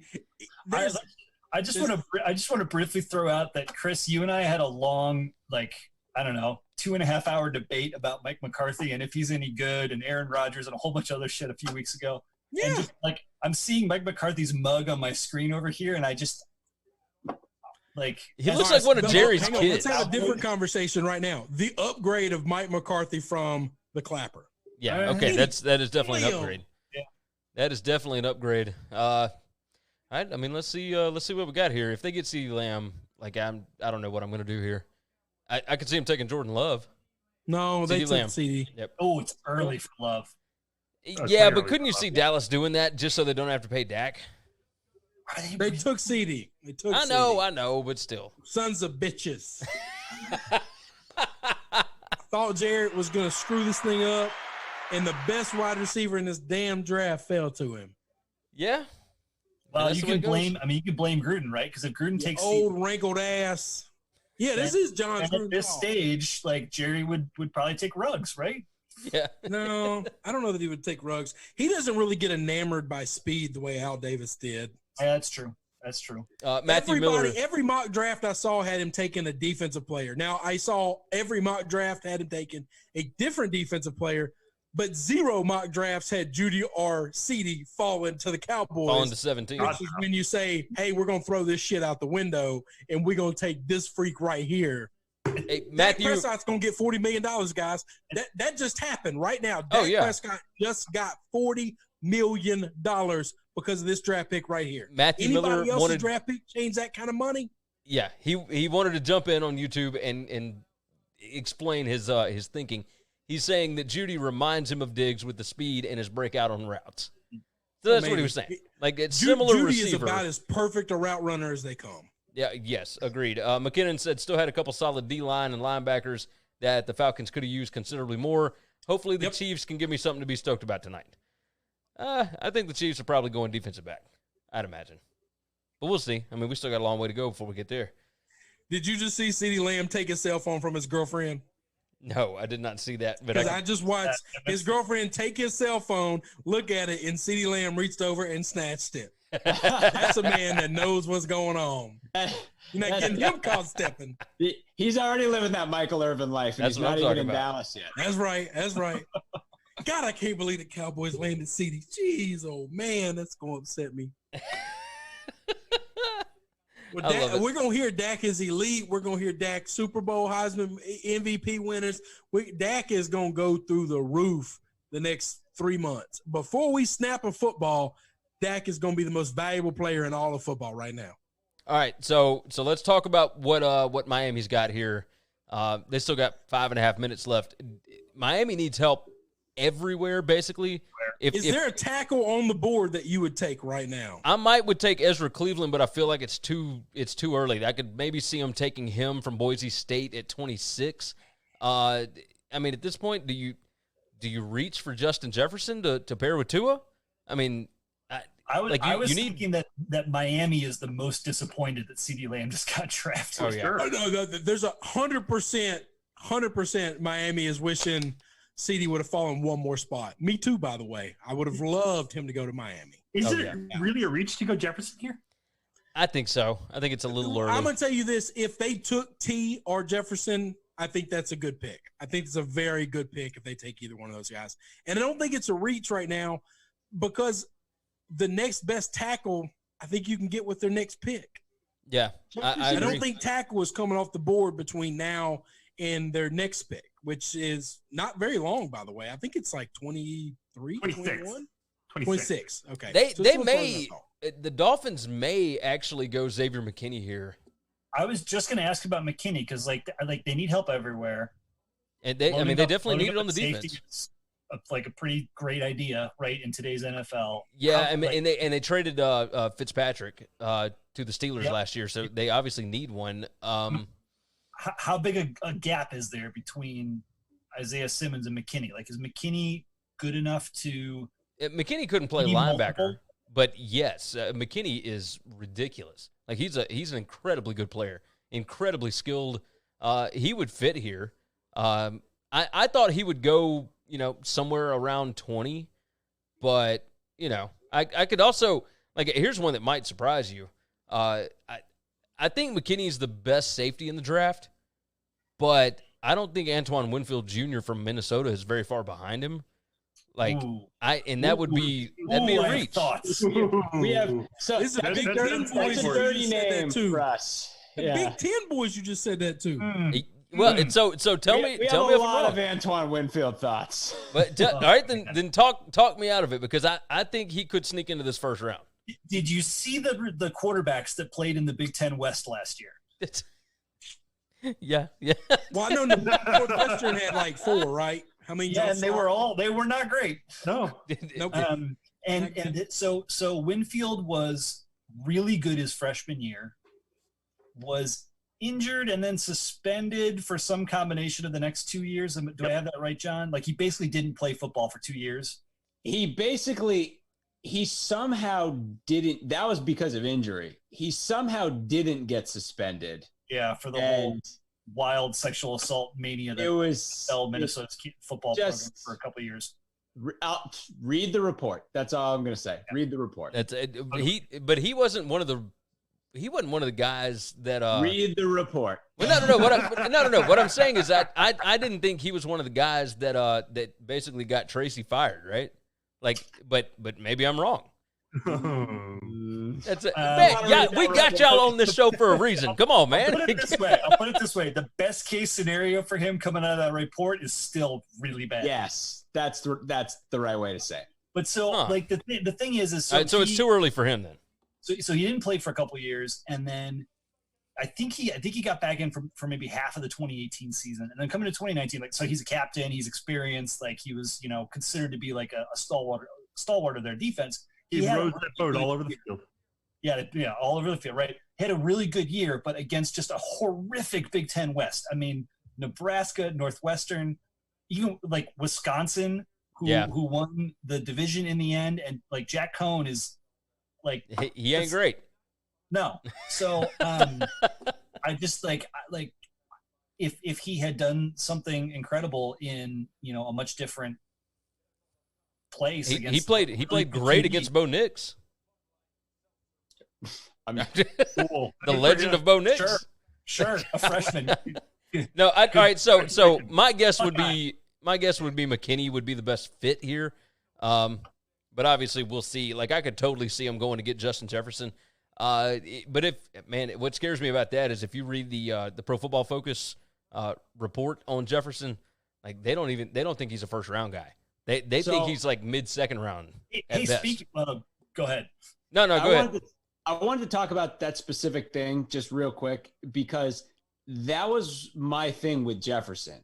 Is Jefferson? I mean, Chris said it early on. I mean, you're putting third, fourth best pass catcher in that offense, in one of the greatest offenses of all time. Now, you could read that one of two ways. You could read it as they're all amazing, including him. But my feeling was you have a bunch of guys and a system that's taking away all the best defenders on every team they played, and he was just open a lot. And now, I would tell you that Justin Jefferson, he's out of the top 5 guys, he's the least athletic. He's probably the slowest, okay? That's what I think is hurting him. But he is the best route runner out of them all. Judy is probably this much worse than him. He is a perfect, flawless route runner. Not as athletic, not as big, not as fast. Isn't this the classic apocryphal story about Peyton Austin Jackson to Miami? Austin Jackson. So they went OT. That was not what I was expecting. And that's a need, though. Interesting. But so isn't Jefferson like the classic apocryphal story that you get about Peyton Manning and his wideouts who all went in the first round and then turned out Manning was the really good one? Oh, I don't know now. Hold on now. Not T. Martin. Peerless Price was pretty damn good as an NFL player. Very, very true. Peerless Price. I remember Peerless Price to this day breaking my heart and wrecking teams. But Price went the year after, so I think it was. Well, he was a junior. The year that Peyton got drafted, was it Marcus Nash and Andy McCullough? I don't know. I know this that was a situation. You might be right. That was a situation where Chase Young is the Peerless Price in this conversation, where he's not coming out of this class, but he's without question the best athlete and receiver in that room. So. Yeah, so I wonder if some of this, it's like some of the shine on Jefferson is frankly Joe Burrow. No, to be honest, I thought Jefferson was a second round guy to begin with. I thought the top 2 guys would go today, and then I thought one of the third guy. I thought Ruggs would go next because people were going to get enamored and fall in love with his speed, which they did. And then I thought because the separation between 4 and 8, I don't know, it's a whole lot. I like Jefferson and T better than I like everybody else, and I kind of like them a lot better than everybody else, but I don't know that they grade better than everybody else. I think those other guys are in a lot of these teams' vision just as good. So let's talk about another LSU player, and that's Chason, who by the Ringers NFL draft prep, they have him as like the 15th best graded prospect. Yeah, I thought he was going to go to the Cowboys. By the way, I thought that's who the Cowboys were going to pick. They were going to take a big edge rusher. Yeah. Nobody's touched edge since Chase Young at number 2, right? And like it's interesting to me that what pick are we on now? 19? Yeah. So 19. You're still in the range, right? But we're going to look. I think we're going to look back at this draft, and not that those cornerbacks that have been taken so far won't be good. Okay, this is not a knock or a referendum on them. It's just the way I believe football should be played, which is from the trenches out. Mm-hmm. And I amen, brother. Amen. And taking all these DBs early is just insane to me when I would be taking trench guys right and left. I want my DBs to be 15 through 32. In the top 15, I wouldn't touch a DB unless they were elite. I just wouldn't. It feels like 4 or 5 years ago was when DBs were undervalued enough that if there was a really good one and you jumped on him early, you were getting value far and above what other teams were getting. But it just feels like the top echelon of coaches and thinkers in the NFL have moved on from that now. Yep. And this feels like, again, groupthink and just following mentality. So I actually blame Bill Belichick for this because he's seen as the smartest guy in the room. He's actually one of the worst drafters out of all 32 drafters, okay? That guy hasn't had an elite draft ever in his life, all right? He's just okay at it. Did y'all see Belichick's office, by the way? No, I haven't. I haven't seen that. He's got a laptop set up on his kitchen table. That didn't surprise me at all.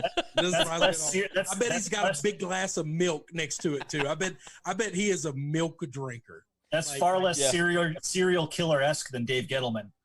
Oh no, Bill's got no serial killer tendencies to him at all. He's just an asshole to media, and he's a weird guy.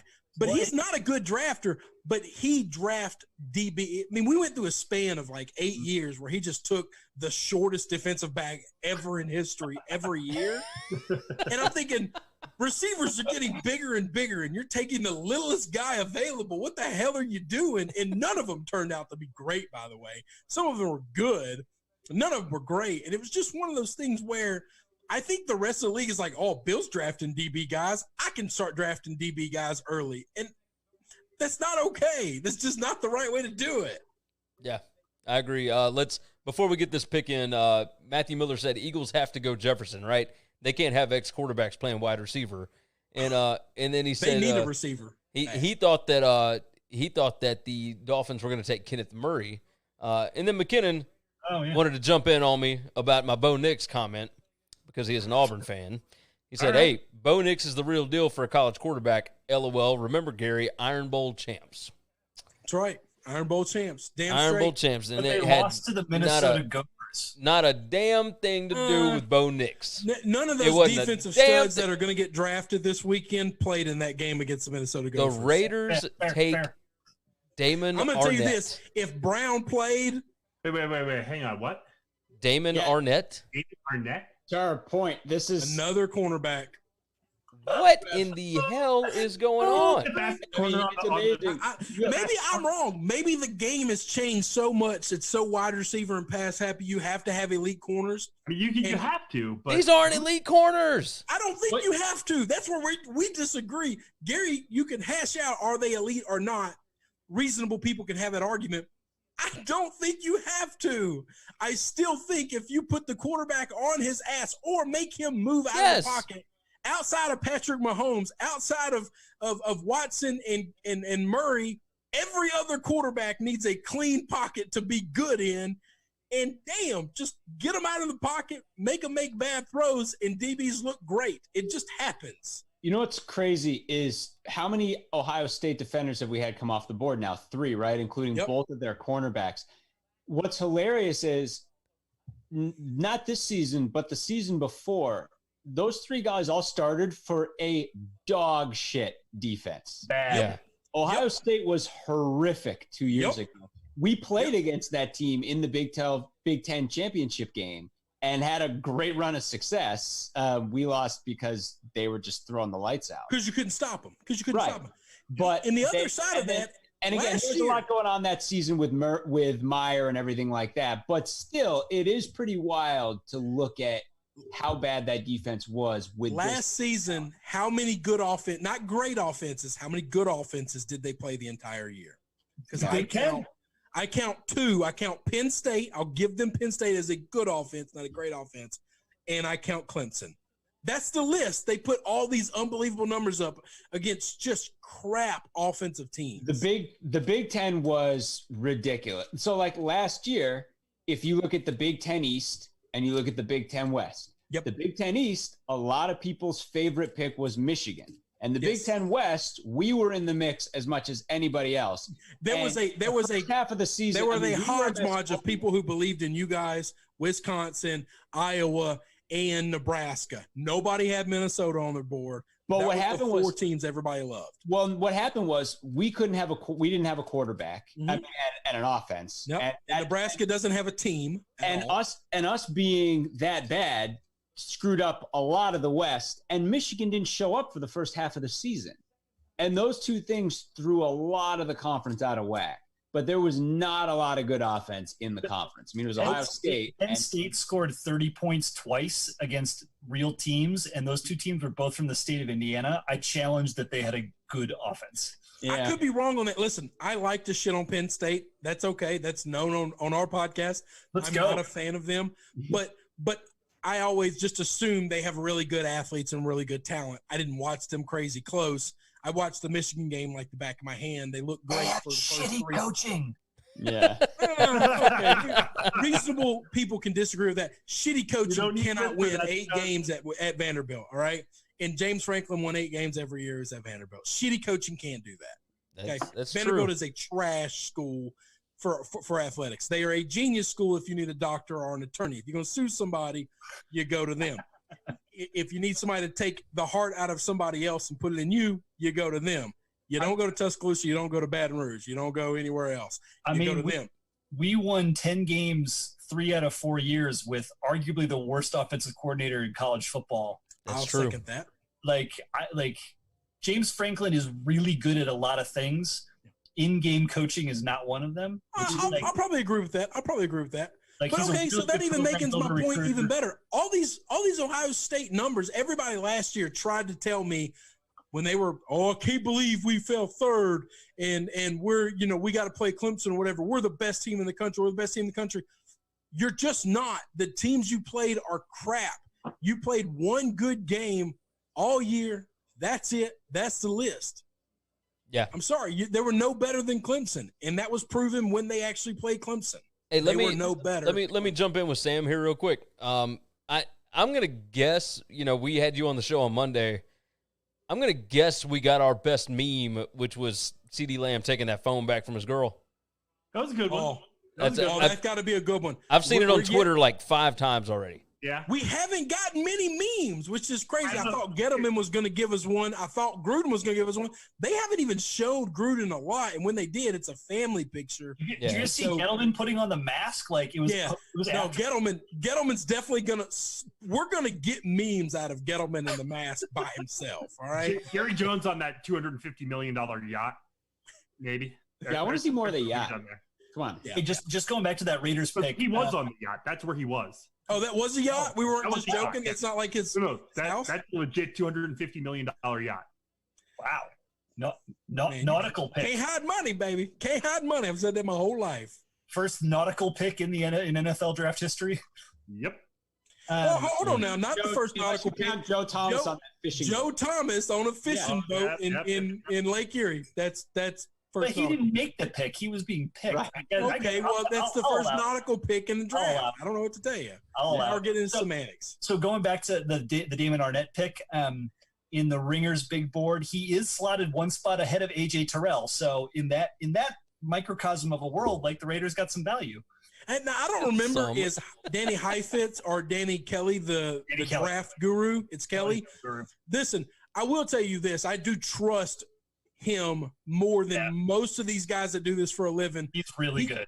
He genuinely puts in hard effort, energy, time into these things, and not necessarily getting the picks right, but where he has his like top 100 players tend to be more bust proof than not. Okay. Yeah. He's my go-to for like relative rating of great plug for the Ringer here. We're Ringer guys. We're Ringer believers. That he's good. And I get the Danny's mixed up. So it is DK. It's Danny Kelly. Yep. It's Danny Kelly. Dark Knight himself. I'm for that. Roger Goodell said, by the way, and he misspoke. He said that the draft would be in Las Vegas in 2020. He meant 2022. Next year it's in Cleveland, boys. Y'all want to come to Cleveland? We may as well. Yeah, why not? I live Let's in Ohio. go. None of you guys are real far from Cleveland. That's Gary and I are the farthest. Look, But I've I been got in the a place house to so stay. long, Chris, I will go Chris- anywhere. Chris, most of the Midwest is not very far from Cleveland, and yet Well, I know right now, I was looking at plane tickets and I was thinking, is this thing going to be gone by October? And I was like, okay, if this is all done by October, what can I get a Southwest flight to Chicago for? $29, fully refundable. Bam. I bought it. I just got a standing first weekend of October. I've got a plane ticket to Chicago. Really? $30. Hey, listen, I'll get it back if we're all still on lockdown. If we're not, listen, I'll spend $30 on gas driving, around every day. $30. This makes me think I should buy tickets to New Orleans. $29. Oh yeah, for our weekend. Hey, Yeah, look, assuming they don't. I'd Assuming almost- that if the season gets delayed, they're not going to let it. guarantee. Yeah, I that ain't still happening. have that hotel room. I'm holding it. As long as I can, boys. Hey, Michael. What do you think the most likely thing is for the football season? Like that they're going to push the whole thing back, or do you think it's more likely they'll just like cancel games up front? I don't know. Man, I got no idea. Everything that I've read, trying to predict it, I'm out of the prediction game. yeah, everything that I've read from Pete Thamel and all the other guys that are chasing it right now is that we may not start up until the spring, which would be insanely complicated. I got no idea at this point. Like I'd love to have it back, even with no fans, but I don't know.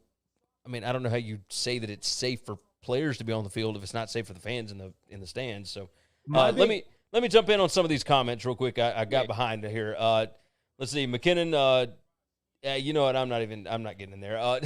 Mayock said. Hang on now. Is McKinnon shitting on one of your guys as a bias thing, or is it just no? He's talking about Auburn. He said, granted, they had an amazing offense. Alabama did. All right, yeah. I'm good with that. Listen, So anyway, I know. So good things can't be said about Auburn, McKinnon. I'm sorry. I can. No. I'm totally fine with that. McKinnon said couldn't name a single elite corner on the Chiefs roster. Yeah, that's true.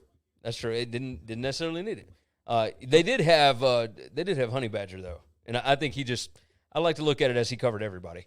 Mayock overdrafts hard workers that have had good coaching like Cleveland Farrell last year, but yeah, he was the third best corner on his team. That was Matthew Miller.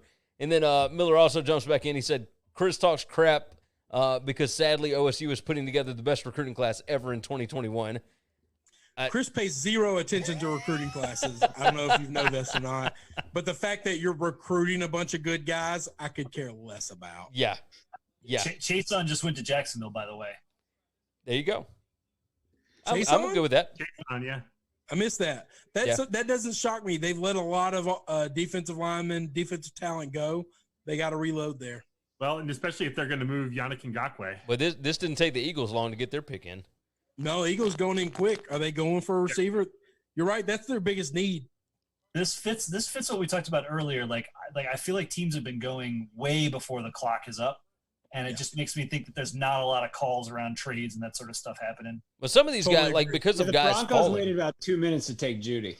Yeah. Oh, well, that was a no-brainer. The hardest thing is you might have two guys arguing CD over Judy. That's literally the only thing that would hold that up. We know which one of these guys who's got a coin.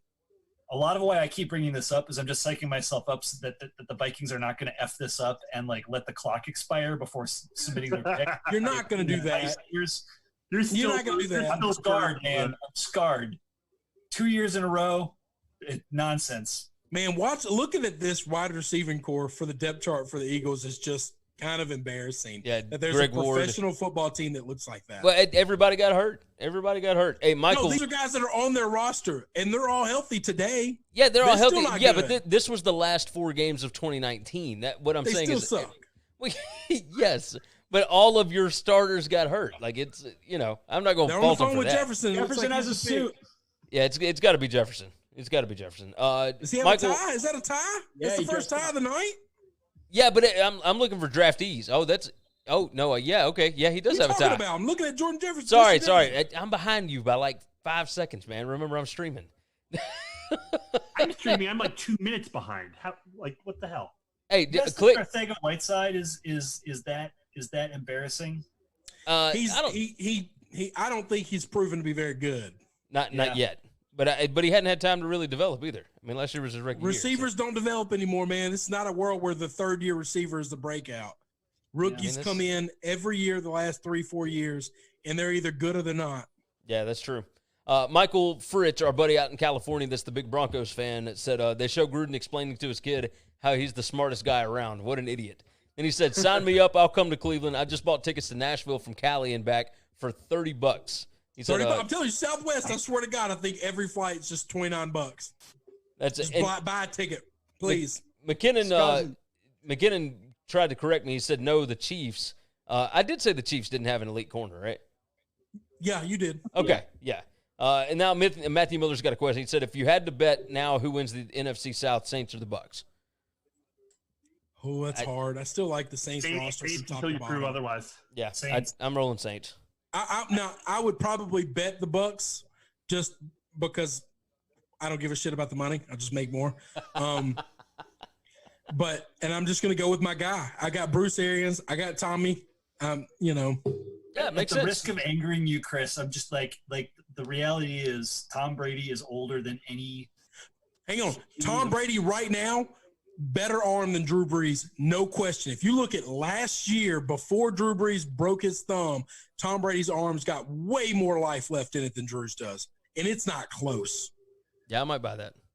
Yeah, it's not close. I might buy that, but where I was going to go to though, like Tom Brady next year, like the comment that I continue to hear, and I think Bill Simmons yells this louder than anybody else, is that with quarterbacks, it's not a slow decline. It is a cliff. And I'm not saying Brady's – I cannot believe this just happened. But if he – Jalen Reagor goes as the next receiver off the board. Wow. T and Justin, I think this is an insult. I think there's a gap between those two guys, Chris, and Jalen and Mims. Chris, I think you should be prepared for Justin Jefferson to fall here. I am terrified about our 5.5 under right now. Well, I'm hoping my Vikings jump up here and grab T. Higgins. Well, I mean, they're coming up next. That's exactly what I was going to ask, Scuzz. Like, is that next? I got Minnesota. I got New England. I got to pee is what I got to do. But I'm trying to hold out because they kept showing highlights of my LSU guys, and I kept thinking I was about to get picks here. But at some point in time, I got to run. That's it. Well, go on and knock it out. Yeah, I mean, you got – This makes me got to make pee-pee. Hey, listen now, Minnesota picks my boy. I'm gonna be pissed off. I missed it. This makes me feel old that they just showed highlights of Jalen Reagor's dad playing against the Tennessee Titans, not the Houston Oilers. Yeah, 1999 to 2007. We are old. We are old. The sooner we admit it, the sooner we can just move on. Yeah. Look at the speed here. Unbelievable. 2 things. So top cornerback on at least on ESPN's board, ironically, as the Vikings are getting on the clock, is Trayvon Diggs, Stefan's younger brother. Yeah, I could buy it. I could buy it. Wave off. There's just been too many corners take. I don't want the fourth cornerback. I don't want the fourth or fifth player at their position in a draft unless it's this year's wide receiver class. That's it. I just have that rule where if 5 of these guys have been taken and it's my pick, I'm not taking the 6th one. I just don't want to draft the brother of the guy who was so desperate to get out of town. That's probably a tough look for a guy. Please tell me you guys don't need a safety. That's the one thing I would add here. I think they're good. Well, I mean, not that they're good. You could think corner, receiver, safety. Didn't you franchise tag your safety though? I think we kept Harrison Smith, but the other spot's open. But did you pay Harrison or did you franchise him? Let me see. Because if he got franchised, you're definitely taking safety here. And if that's the case, that means he's walking McKinney next year. I mean, it's 100% McKinney if that's the case. McKinney's gone if it's they 100% franchised him. McKinney. But if McKinney doesn't go here, sure would have gotten a good look at another option. It's if McKinney doesn't go here, 5-year contract. Oh, so they paid him. Then it's not McKinney, which means McKinney is going to the Pats. I bet. Maybe, probably, yeah. I mean that just seems like I the just hope, fit. Scuzz, that we haven't jinxed ourselves into another safety here. I'm gonna tell you right now, this draft has been up and down for me. Some picks I have really liked and been happy with. Some picks I've been very disappointed with. If the Patriots take a running back, even if it's Dobbins or Taylor, one of the guys I love, I'm going to be furious. I'm just going to be pissed off, and Bill Belichick's going to just – he ruins my night once a year. Once a year, it's opening night of the draft. He either trades a damn pick so I don't get to see my team make a pick, or he does something that I think is just laughably stupid. You think he might be in love with this pick? Nope. I do not. So I was going to say two things after we see who the Vikings pick, but I want to know one. I think I have it wrong on that contract extension. I'm seeing the 2016 stuff.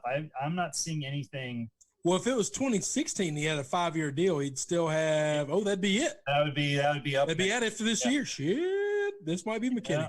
Oh wow, interesting. Matthew Miller jumped in on YouTube, said Bucks versus Browns Super Bowl. Who does Chris root for? Bucks versus Browns? Yeah. Well, that's not happening. Okay. I don't have to. That's literally asking somebody, gun to both your kids' heads, who you giving up. Like, that's not. It's just not realistic. It's not going to ever happen. Which side is the least realistic? If the Patriots make a run and it's Pats versus Bucks in the Super Bowl, I would be the happiest guy alive, and I'd probably, this is going to hurt bad to say, I'd probably lean more Tom than Pats, just because I feel like if they can make the Super Bowl with the roster that they put together, then they'll make it next year also. So, okay. And Tom is done as soon as he wins. He signed a 2-year deal. Maybe he can play both those years, but at some point in time, Father Tom is going to catch. And I think it's going to be 44 after, like, when this season starts. Jesus, that's old. Yeah. No, it sure is. Hey, I got 2 good questions here. Michael jumped in. He said, Chris, who do you want New England to take now? God damn, I don't really know. The best edge rusher we got, because we have no pass rush, and Bill never spends money on pass rush. I'll take the best edge rusher off the board, to be honest. Would you take Hold on. That's not true. That is not true. What about Kenneth Murray? I'll take a middle linebacker that can be the quarterback of our defense after Hightower for the next 10 years. Okay. That's who I take. All right, now, next question. Does Jefferson fall to the Bengals in the second round and reunite him with Burrow? Wouldn't be upset with that. He won't, though. I think he would. Are you sure? I absolutely think he could. You think he drops out of the first round? I think he could. Well, he just has to drop out of the first round, which I kind of thought was going to happen when this thing started to begin with. And we got one receiver that I didn't think would get drafted tonight. So that pushes it back even further. How much longer are they going to make Scuzz sweat this pick? Come on. I mean, this is. I don't know, but I did see the Vikings franchised their other safety. So they did not franchise Harrison Smith. If they're sign him to a contract, but what is his how long is his contract through?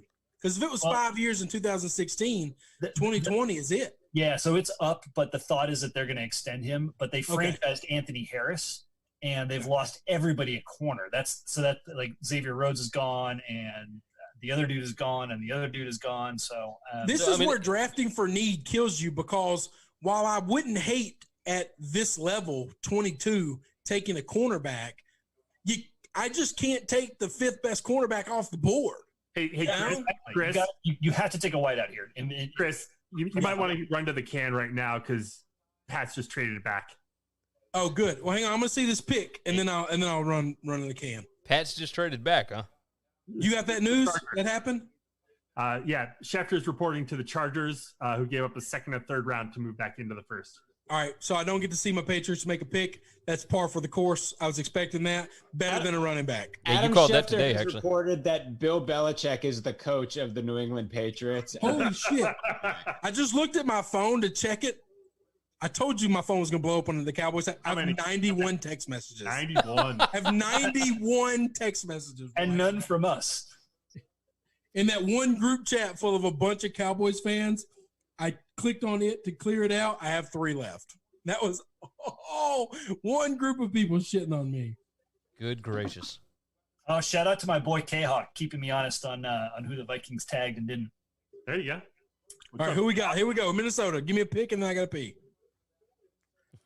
Come on, Roger. Quit dicking around. What a nerd. What a nerd. Listen, is anybody else disappointed that he's not in like a bathrobe and like some pajama pants? Roger Goodell. My boy! Wow. My boy! Wow. They said, fuck you, Diggs. We got your replacement right here. Oh, man. I told you he wasn't falling out of the first round. Wearing a suit with like high top cons. So look. Well, now I got to sit here and watch all his highlight reels. See, I'll go back to what I said earlier. Like, I'm so glad that like everybody had the Vikings going corner with their first round selection. I'm so glad that they shifted tactics and went to a wideout because that's where the value was. And they're still drafting for need. It's a smart call on two fronts. 100%. I don't hate the corner pick before the draft starts. I don't hate the idea of saying that's where we're targeting before it all starts. Mm-hmm. My problem is that position is depleted with all of its value in the first round. Everybody else you're taking, you're reaching for if you just need a need. And this guy at least has the value to be taken right here. Are the Chargers really about to take Jordan Love? Is that going to happen? No, they took Herbert. Yeah, There's no Herbert. Hey, listen, I got a really great thing. Yeah. Right. Hang on. So my buddy who's a Chargers fan sent me like the Chargers picture of Justin Herbert that they posted on like the official Chargers Twitter and Facebook page and stuff. Swear to God, he looks exactly like he's in a casting for Dawson's Creek right now. It is just every dude that was ever on that show ever. Same hair, same face, same neckline, same everything. I just saw this quote from Mekhi Becton. Okay. I've never been to New York. I know the Jets had Brett Favre in the past. I know they had LaDainian Tomlinson in the past. Oh, my God. Those are your two takeaways from Jets legends, huh? That's Jets legends. Other teams' legends that went there when they were done. Right. Listen, their best Hall of Famer ever is one of the worst Hall of Famers in the league. Okay, in the history of the Hall of Fame. Who are you talking about? Which one is that? Joe Namath does not belong in the Hall of Fame. If you look at his stats. No, but there's a reason it's called the Hall of Fame. He was famous, man. Well, yeah, he did a whole lot of cocaine, and that dude nailed 80% of the women in New York. The best stick man that might have ever Roll lived Tide, outside baby. of Wilt Chamberlain. Roll Tide. But that guy's numbers are bad. They're not okay. They're not low. They are bad. Look at the digs from Mike Zimmer. I expect nothing more of the house of a man who's the head coach of the Minnesota Vikings. He should be my Cleveland Browns head coach. They messed that hire up. They messed that up. Oh, 100%. I do love you, man, Scuzz. I watch him with envy a lot. And I think, if the Haslams were just idiots. If they just weren't fools. Hey, Sam, we got a question for you. We'll see if he ever gets it done, man. We'll see if he ever gets it done. Sam, we got a question for you on the Twitch. Do you think it's possible the Broncos trade back into the first round with the 49ers maybe to get O-line help? Who's dancing right here? I wouldn't hate it. I mean, I saw some rumblings that they might be looking to try to get back in. I wouldn't hate it. They are pretty early in the second. They do have a lot of draft capital. They've got like 2 or 3 thirds. And, they have the picks to do it. If there's someone they really like. Matthew Miller on YouTube said the Broncos should trade back in to take Josh Jones. The Chargers just gave up their 2nd-round pick and their 3rd-round pick in this draft for this pick right here. Who do they want? The Patriots just fleeced them. They should take Xavier McKinney is who they should take. I don't know who they're about to take. I'm going to tell you this. He ain't worth a 2 and a 3 in this year's draft. No. There's nobody left on the board that's worth that. When Bill Belichick calls, hang up. Just hang up the phone. I was just about to say, there's not a lot of sexy picks left in the bottom half of this round. I don't know what you're giving up a 2 and a 3 for in this draft right here. Do they need an offensive tackle like that bad? I don't know that there's an offensive tackle left that I would take and I would give up that much for. I just wouldn't. That's the thing, but their O-line was garbage last year. Their O-line was garbage strictly because of health reasons. You don't think these guys are going to come? Listen, I think franchises have health injury problems. There's a reason that Washington and the Chargers every year, the same teams have the same injury problems, but a bunch of other franchises don't. I think medical staffs are good or medical staffs are bad. I just believe that. Michael on Twitch said maybe Roger can borrow Ruggs' bathrobe. Ruggs in a bathrobe is a perfect fit for the Vegas Raiders. I really, really, really wish that we would get Roger Goodell in like a smoking jacket or a bathrobe and like some lounge Wait, pants. he started out like to open the draft. He was in a suit. Yeah, well, it was a sport coat. He's loosened up. And now he's now he's got down to a sweater. Maybe before this thing is over with, I can get Roger in some slippers and some footy pajamas. Wait, they just showed Jordan Love. There's no way they drafted Jordan. No, because they were showing Justin Jefferson with one of those other teams too, and they took Jalen Rager. Yeah, so they're showing Jordan Love, but ridiculous. Oh my God, there's no chance. There's no chance. Oh, okay. Kenneth Murray, linebacker, Oklahoma. I don't like that pick either. That's way too much for Kenneth I gotta Murray. pee. Do your thing, buddy. Good gracious. I don't know. Like, I mean, I've been wondering two things. One, when is the first running back going to go, and who's it going to be? Probably Swift, right? I mean, but the second thing is who, like, again, it just seems like there's not many sexy picks left in the bottom half of this draft. And I keep waiting for some team that's in love with some guy they think's going to go top or mid second to reach for that guy in the first, just because there's not a lot of names jumping off the page right now. Isn't Jordan Love the most likely candidate for that? Maybe someone back late. Yeah, fall in love with the QB type situation. Like who left needs a QB? Like who's in the first round? The ones left in the first round. So take one. I mean, none. Like none of these teams need a QB. It's really not. Yeah, it's really not. It would be someone jumping back in, like what always happens late in the draft. I mean, Kansas City is going to look and say, we don't need to take the number 32, someone who really wants a guy who's probably going to get gobbled up in the early part of the second. Will trade us for it. It's the Lamar Jackson situation, right? Yeah, I mean, you've got here's who you got left. You got the Saints, you got the Vikings, the Dolphins, the Seahawks, the Ravens, the Titans, who they're probably going to go defense here. Packers, 49ers, and Chiefs. Not a single one of those teams needs a QB. Yeah, I mean, none of them. The Titans, I would say, are the closest, but I mean, they just paid $130-something million to they signed Tannehill to big money. Yeah. But they did lose their backup. Would Raiders consider jumping back in, or no? Cowboys? Well, the other thing too is Raiders have already taken 2 first-round picks. I mean, like, why would you take Jordan Love in the first round when you could go out and sign Jameis Winston? The other thing too is Love that much better than the next couple of guys that are quarterbacks? There's that much separation. He's high risk, high reward. That's what Love is. I'll give you what Love is. Love is high risk, high reward. Those other guys are, if he hits, he's going to be a star.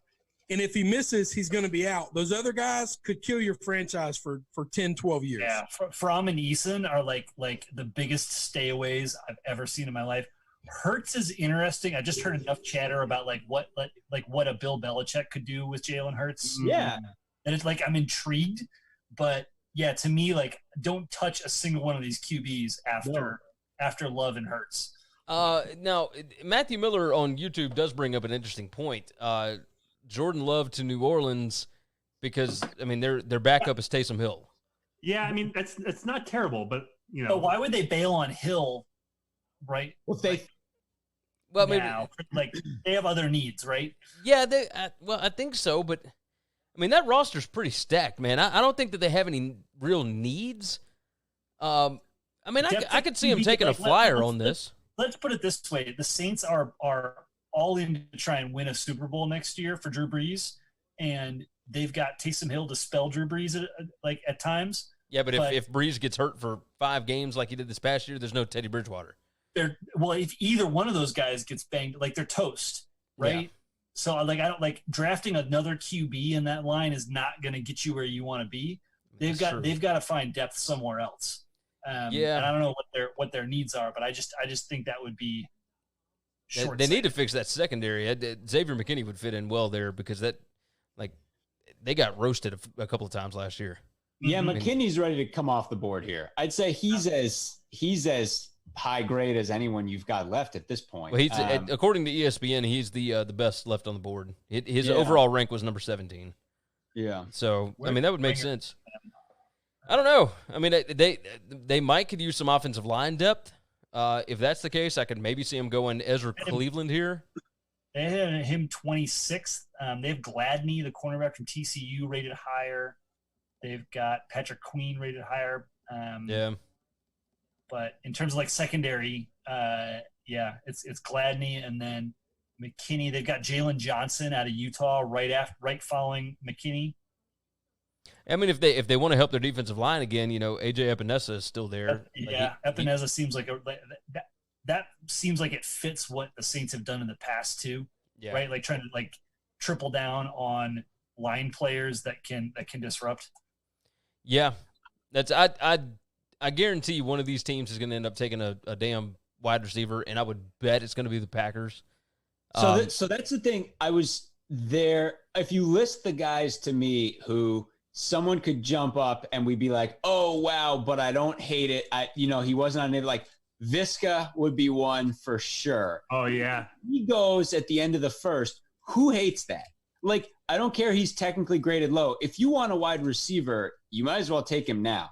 Because but do you take Chenault over T. Higgins?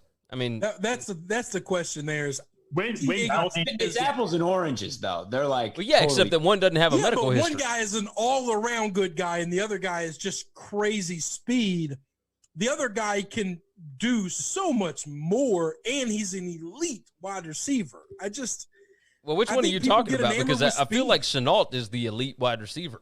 I don't know. I think Chenault is ridiculous. If Chenault got to play with Trevor Lawrence, several positions. We're just gonna disagree. I think Chenault. I think T. Higgins is the best wide receiver. Hey, it ain't close. We got a congratulations, by the way. We've received over 100 chat messages on the stream tonight.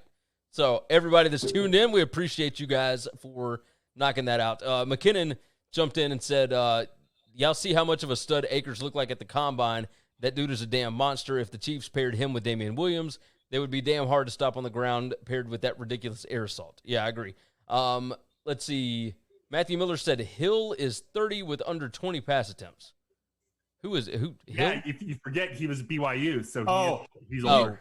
Yeah, Taysom Hill. Taysom Hill. Older, yeah. That dude's Taysom 30. Hill is, if they had to start him for 5 or 6 games, the Taysom Hill opinion that the nation has for that guy would shift so dramatically. Because everybody loves him right now. If he had to play the Teddy Bridgewater role for those 4 games, we would all change our opinions immediately. Yeah, that is not a 50% accuracy guy. That's like, I'm sorry, I watched him start for however many years at BYU, and you were like, good Lord. Yeah, he's an athlete, and he can do different things. Right. But he could not start for any 32 teams. I agree. But that's to the same point, though, right? That's the argument for Laviska Shenault, right? You get him on the right, like you can use him any number of ways, and the right coach could go bananas with that guy. No, yeah, if he goes to the Saints, if he goes to an offensive-minded team, then we're. Hey, wait a minute! Minnesota has another pick. Yeah. So our first pick was the Buffalo pick. Yep. Maybe now you get. I forgot about that. That's right. Damn. Hey, what about Patrick Queen to the Saints? So I am biased here, but I yes. But hang on now. This is not just a Patrick Queen thing. I was the same with Roquan Smith. If quarterbacks are so valuable on offense, the quarterback on defense I have watched, and not a Super Bowl team has been won without an elite level middle linebacker that is the quarterback and the orchestrator of the defense of any team that's been good on defense ever. Okay. I think that role is far more important than the NFL makes it out to be. Well, guys, we whiffed big time. Oh my goodness. Thanks. We could not have been more wrong on where the Saints are going. Center. Cesar Ruiz. I thought he might be able to sneak back into the bottom of the first round. I was about to say, I was curious, was he a first-round guy at all? I mean, it was a bit of a reach. Is this a need? Yeah. It is wild. It sure is wild, though. Like, 25th pick, 1 interior lineman, 0 running backs. Where we are today. Well, now I'll tell you this. Interior lineman is strictly about the quality they are coming out of college, because when what's his name, Nelson came out for the Colts. Like, everybody knew that guy's going to be one of the best offensive linemen in the history of the league, and he's going to play guard, not tackle, and it's fine. Right. It doesn't matter if it's a run game or not. I just think those guys are just not elite in college coming out. I think elite linemen come out at tackle all the time. They get moved to guard a lot, but it's really hard to find offensive linemen in college because of the run schemes that everybody runs spread offenses, which doesn't make elite level interior linemen. It just bums me out because guard highlights are the best highlights. They really are the best highlights. Yeah. No, Like, there's a reason until I met you guys, I have grown up my entire life being in love with the University of Wisconsin. I just have, because they give me the most athletic and fun offensive line play I've ever seen in my life. They just bulldoze the hell out of guys, and they got linemen that are big as houses and can run with any linebacker in the league. I always there's always that moment every draft where they get to that like Polynesian road grader, and they always say something like, well, his technique needs a lot of work. He hasn't done much in pass pro. But I'm like, just shut up and get to the highlights, because he's big and athletic and strong, and while his footwork is not great, he's really good at hitting people and making them fall down, and that's what you do at guard. Right. Hey, let me catch up on, and you knock the shit out of people. Let me catch up on these chats right quick. Michael said, as a Broncos fan, I do want Shenault. And then he asked, I might have already covered this, but are you guys going to be on for all rounds? No, just the first round. So I can't stay up all night. I wish we could be on all day. Hey, listen, all night Friday night, and then all day Saturday. Venmo can be open. And if man, you pay us enough, we'll do it. I don't know that there's enough money. Possible for the right price. Exactly. I'll post my wife's Venmo, and you can just send the there money. You go. Y'all are. This is the problem we always run into. I'm friends with people that are better parents than me. I just log my kids downstairs in the corner with an iPad and say, "Daddy's going to work. Don't bother me." If my 1-year-old would not take well to being just Oh, if we went the full 7, my daughter's handling at least one round. Oh yeah. Oh, 100%. But once we get into those rounds, like, the kids are all announcing draft picks by that point anyway. So that's true. That's true. That will happen. I mean, you're already seeing kids on the screen. Wait, Scuzz, is this saying the Vikes are not taking Ruiz? They gave that pick to the Niners? No, it was the Saints. Back in. Who the Niners taking here? Oh, did we trade out? It was the Saints that took Ruiz. The Saints took Ruiz. Yeah. Oh, okay. The Saints took Ruiz. The Vikings pick was next. And the 49ers moved back in. 49ers, here we go. Oh, they're taking T. Higgins, I bet. I just want him to get a toy. Just one toy. Please don't be a running back. The other guy loves running backs. The other kind of guy that I had in my mind was like a guy like Denzel Mims, right? Where you're like, is he a football player? Maybe. Is he really tall and really fast? Yes. Yeah. That's the kind of guy that someone falls in love with when there's not a bunch of sexy picks left in the round. Yeah, pretty much. Matthew Miller said Shenault on the Chiefs would make me cry as a Broncos fan. God. Yeah, that'd be bad. That's not happening. That would be a disaster, because he's different from everything that they have today. Right? Oh yeah, right. He's physical in a way that their receivers are not. He's a significantly better version of Sammy Watkins. Yeah, way better. And then McKinnon said Taysom is an example of what Tebow should have been. Be a wildcat package quarterback, offense playmaker, not a franchise quarterback. Yeah, no, I agree with that. They're pretty much the same person. That's why I'm kind of Just Hill doesn't have the ego that Tebow does. Hill's like, I just want to play. Put me on the field. Tebow's like, I'm playing quarterback. I don't care. I'm playing quarterback. Hill is a better thrower than Tebow. Sure. Bar none. I agree with that. Yes, you are. So what does anybody know what the Vikings got for this? I'm trying to find out. Not yet. That's what I'm looking up now. I'm trying to see the details. The details of these trades come out so late. I know. Yeah. So okay, I got it. What you got? 31, 117, and 176 for 25. Oh, that's a pretty good haul. Wow, that's really good. You only move back a couple of spots and you get 2 extra picks. Not bad either. Is that a third and a fourth? Or is that 117? What's that? A fourth? 176. It might be a 4 and a 5. A 4 and a 5, and like a 5 or a 6, and a late first. They took Brandon Aku. Ayuk. Oh, all right. Yeah. T. Higgins has got to. T. Higgins is gonna go somewhere, and he's gonna wreck this league from this right here. We're gonna see a 30 for 30 on T. Higgins in a couple of years of all these receivers that just passed him up. He's just been off the radar for the last 2 seasons, right? Like go back 2 years when Clemson won that or I think. No, now the biggest knock on him, if you're going to look at anything on his resume, is the fact that he never went up against elite talent except for when he played LSU and when he played Alabama in the championship games. That's it. That's the only time he played against good cornerbacks. But I don't know that he didn't do fine in those games. No, he was great in the national championship. Like I think the guy is elite. I think he's top 4 receiver in this draft class. I can't believe these other guys are passing him. There's the a Pac-12 dude that's under 6 foot tall just went before T. Higgins. And there's wide receiver number 6. So there goes your 5.5, boys. That's what I was going to say. I was like, pissing away money right and left, boys. That's the way it goes. Just make more tomorrow. I made a ton on Tua being drafted before Herbert, so I'm good on that. That covered everything else. A ton. You couldn't have got great odds on that. You couldn't have made a ton. No, it was as of today, it was -120. But what was it when you made the bet? I bet on it today. No, when we did our podcast, you had already bet on it once too. But on that one, I only put like $5 down. Today, I put way more down. What was that number? At that point, it was like -180. That's the problem is you're not getting great odds. So but I got -120 today, and I put way more on it today. Way more. I put $40 on it today, so it's not bad. It ain't awful. It paid back what, like 30? Is it $30? Like 30 even maybe? Hold on. I hate to keep beating this horse, but how many times ever has there not been a running back drafted in the first round? Well, I don't know that we've ever had that. There's good running backs in this draft. When are they going to go? But the league has completely changed.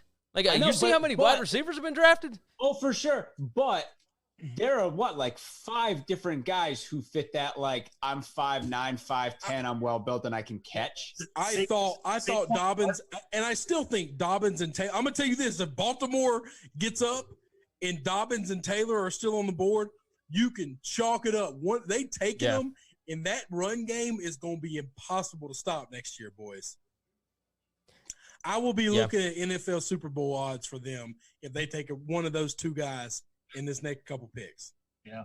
So things have changed in the NFL, certainly, but like Saquon Barkley got drafted, top 3 2 years ago? 4. Elliott a couple years before that. Like, this is strange. So I think that the league is learning you don't take those guys that early. While it's great to have them, you need to – those are unique circumstances, by the way, where those guys got taken, where – all right, the Giants, not so much. Dave Gettleman, I can't explain. But the Cowboys had a bad year, but they really were a pretty good loaded team. And a running back really vaults them, which is why the running back should be taken late in the draft, because those teams are pretty solid and they just need that one extra oomph to set them over the top. The fear of drafting those guys, the difference between drafting them now in the late 20s and in the early teens or single digits is millions of dollars that you're tying up at the running back position. Right. What's not worth it. I could see someone jumping back into the end of the first round to grab a running back so you could get that 5th-year option. Yep. I could see that. I could just to get that extra option. Yeah. Because I'm with you. If I drafted an elite running back, my fans would hate my guts in 6 years because I'd never pay them. I would never, ever, ever pay them. I would ride them into the ground for 5 years. Let them go. And then I might franchise them for the 6, depending on how elite they are.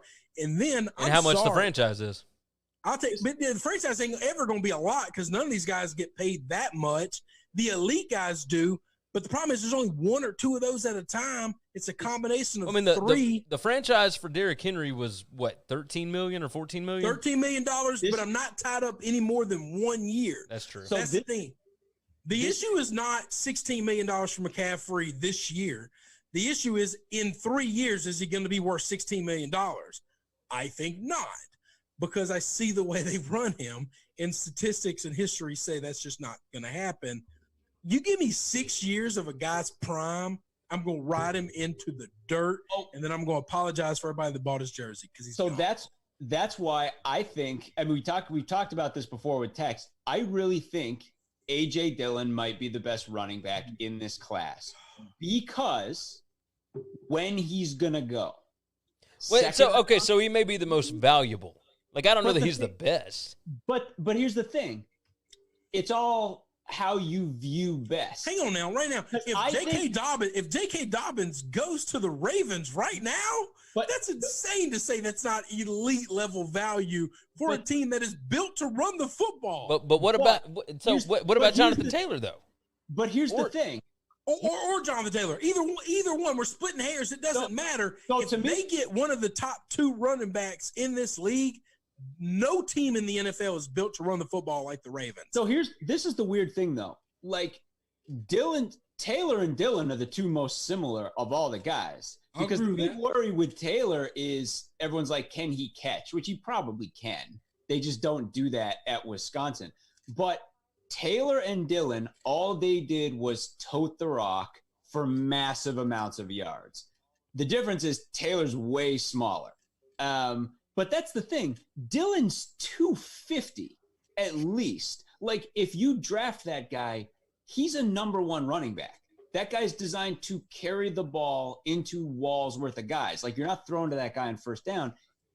I think what you'll see for him is he's going to go somewhere, start for cheap, and put up his 2nd or 3rd year in the league, monster numbers, and 5 or 6 years in, he may not be in the league anymore. But that's the position. But here's the problem. You're right. Here's the problem with your logic is we're getting to a point where if he doesn't go to the Chiefs, if he doesn't go to the Ravens, then all of that value that you talked about is gone because he's going to go to one of the 4 or 5 worst teams in the league in the 2nd round. Well, not an elite team back of the first. That's the problem. Well, right. But then it's like you could get a situation, right, where you're like, oh, wow, this guy made 2 Pro Bowls for like a shit team where they just ground him into the ground. But to your point earlier, Dolphins trading, by the way. You can do that for cheap, right? There's no risk. So anyway. Dolphins trade with the Packers. Packers traded up to take Jordan Love. Well, we don't. That's not the pick. That's just who they're showing. Yeah, they're just showing Jordan Love. So interesting on the running back thing that I think is like a quandary right now is the push to move back in the draft on running backs is very much from the analytics space, right? Like, and it's all of this stuff, right? Value for that second contract and what you're going to get out of these guys. But interestingly, the analytics community also absolutely loves Jonathan Taylor, loves him. In part because they're looking at the production he put up in a one-dimensional offense at Wisconsin over 4 years. Now, maybe you're worried about like the number of times he had to carry the ball, et cetera, but it is an interesting quandary that how those 2 like different perspectives come together, and the fact that we haven't seen him drafted yet. Felica jumped back in with an interesting tweet. He said, Cesar Ruiz selected in the 1st round. It marks the first time since 2007-2008 Michigan has had 1st-round picks in consecutive years. That's pretty crazy. Like, really that crazy. Harkens back to a giant text discussion we had however many weeks ago about who does the least with the most talent. Everybody assumes that because Michigan has top 10 recruiting classes all year, those guys really aren't top 10. They're top 10 because certain rankings have them top 10. But Michigan doesn't have close to the talent Ohio State has. The chasm between those 2 schools cannot be measured in any numerical way that we could quantify. It just can't. Gentlemen, whiskey break. I'll be back. Go ahead, knock it out. Jordan Love to the Packers. Holy shit! Wow. Aaron Rodgers is done. I need an Aaron Rodgers camera shot. Put a nail in that coffin. I had it traded up for this. Else. They traded up to find his replacement. Wow. Aaron Rodgers done. Wow. That is. I'm gonna need a camera on Ron. I bet he ain't with his family because he ain't got one. No, wearing this right Chris, now, I so could not petty. be happier. Hell yeah. Hey, I'll tell you this.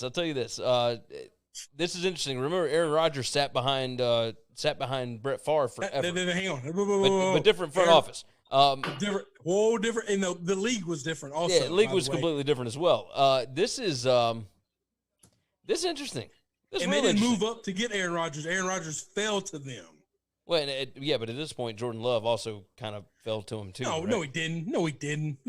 I didn't think Jordan Love would go to die. This is pick 26. They were talking about a possibility of a top 15 pick on that dude. Yeah, that's people talking because we don't have sports and they got to fill the air with sports. This is going to be the talking. This will be the thing that everyone is talking about. Oh yeah, 100%. Yep. So I said to you guys earlier tonight before we got on live that I was going to celebrate a good Vikings draft pick with some single malt scotch, and I was gonna, and if it went poorly, I was going to go shoot some tequila upstairs. This is your good Vikings pick for this. This is like, hey baby, hell this yeah. Is anybody who likes to hate on the Packers fan, let's stir this pot. Let's get that thing going. Hey, this is definitely let's cause tension. Let's cause problems. One of the most unlikable people on the planet. Aaron Rodgers is tonight. He's on the show with Pat McAfee and AJ Hawk over on their YouTube channel. Oh man! So, oh shit! And to be fair, McKinnon did call this just a little bit ago, and I didn't see it. He said Packers are picking up Love, and he said, crazy. How did he know? What was it like? What is the rationale here? This is Aaron Rodgers is done. Have you seen the last 4 years of that guy's career? It ain't great. So what you're saying, Gary, is for the two worst drafts of Aaron Rodgers' life, he's had a camera on him for both of them. Pretty much, yeah. It's amazing. That is, this thing was full earlier, by the way. Let's get the shovel out, boys. Let's get the shovel out. I'm taking a victory lap tonight. Wow. Hey, Gary, the over under on number of bottles of whiskey that I finished tonight is like not from full, but like that I empty tonight is 1.5, and we've already hit 1. There you go. All right, now listen. We don't have long left though. You're going to have to get a drink. Don't give much away. I'm not giving them any free plugs. There's another Vikings pick tonight. I mean, this is a whole lot of. This fifth of tequila was full when I opened it. There you go. Michael jumped in on Twitch. He said, "Bye, Rodgers. LOL." Bye. Well, Ron. Albatross though. They can't get rid of him. To me, I'm like, dude, I would trade him to the Titans. I'm not worried about Jordan Love. I'm just not. Listen, next year when the Texans lose Watson because he says double birds to Bill O'Brien, they can go overpay for Aaron Rodgers. I fixed it. What is Aaron Rodgers? Aaron Rodgers is a marriage that we all need to see, and we need to put cameras on him 24/7. How many freaking how much longer is on his contract? Well, if you trade him, it doesn't matter. The other team will just take it. Well, yeah, but I'm just curious. Let's see, contract spot track, is that it? Yeah. All right, let's see. This is great radio, but this isn't radio, so you're the guy who trades away Aaron Rodgers to start Jordan Love. That's all you'll ever be remembered for. So Bill Barnwell says the first year the Packers could realistically move on would be 2022. And that makes sense. I mean, because Jordan Love needs a ton of development. Oh my God. I mean, this guy. I sound like Gruden here, but what did they give up to move up? 3 spots? What did they give up? They went up 4 spots and they gave up a 4th. Yeah. So I mean, maybe that's, I don't know. I guess if that's your guy, maybe that's not that much. But was Seattle, Baltimore, Tennessee maybe? Nobody was taking him. What the hell were they? Maybe. This is like taking Daniel Jones 6th instead of 14th or whatever the Giants left. Come on, man. They were sick of that boy that they got the trigger, man. They got to move on. Listen, when Jordan Love got drafted, you know what he did? He hugged his mama. Can't work with somebody that don't love their mama. Just can't do it. Chris, you're the pettiest man. You know where this is all going. somehow Belichick's going to swing a trade for Rodgers now, and you're going to have to eat this. No, Oh my God. Eat the whole meal. I will my tell you God. that if that happens, I will visibly throw up. Like that's, and it won't be the tequila. I wish it happened tonight. I'm gonna visibly throw up. That is that's something else. I will tell you this: emotionally, I'm not in a place where I'd handle that well. I've been locked up with my family. I love these people. They are tired of me. I'm a hard person to live with on a regular basis, much less with them having to be around me all the time. I've already gotten multiple texts about I need to be quiet. Everybody can hear me. I got a lot of square footage, and they still can hear me. I'm just telling you, this would not go over well at all in my life if that was to happen. I'm going to pretend you didn't say that. That's the least offensive thing you've said to me tonight. And before the camera went on, you said some hurtful things. Oh. Go on record for all the WCE fans. John LeCombs is my favorite person to fight with, by the way. You make me feel like a fool a lot. All four of you guys are academically substantially above me. I understand my place in the world. I got solid foundation of logic and reasoning I can fight with sometimes, but I know I'm fighting a losing battle, but I'd rather fight people better than me because it makes me stronger. Hey, Chris, I'll tell you challenge this. my I ideas. ain't fighting with you at all because, you just gave me a quote to fix my bathroom and my bedroom. So, yeah. Oh no, I still do that. I don't care. We can we're reasonable people can disagree with foolish things all the time and still gonna take care of you. There you Chris, go. you spent our whole tailgate wearing a Harvard hat, and you pulled it off, my friend. That is I true. almost wore the No one Harvard wants to hat watch tonight. You wore it on the I almost wore the show. Harvard hat tonight. I thought I'd bring out Date Mike. I like that. I like that. Felica tweeted, "I'd be calling Green Bay right now to make an offer for Rodgers." Oh, yeah. So much dead money, though. There's a lot of dead money on that contract. Yeah, So that the one thing the contract Pats is- can't do, I did see a thing today of the Patriots salary cap. They don't have enough money to where they couldn't sign. They would have to cut a lot of defensive players to sign Rodgers. I think So that's not realistic.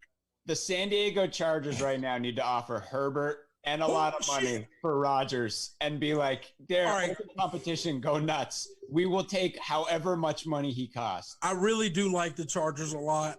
One of my best friends is from San Diego, and I fell in love with them. Me and him gone to Padre games. We're close. I love that place. I wanted to hate them when they left for LA. I just can't. I've always been a Rivers apologist. That wouldn't make me feel good at all. All right, I got a fun anecdote here for you. The last two quarterbacks taking number 26 overall. Ready? Paxton Lynch, Jim Druckenmiller. Oh, there you go. Hey, Wow. hey! I got a story for you. I went out. That's a hell of a stat because Love is going to be those guys. You're going to know in less than 6 months, is he your guy or not? Druckenmiller and I got freaking hammered at a bar in Memphis last year. Chris, do you remember this? I called you and was like, do you know Jim Druckenmiller?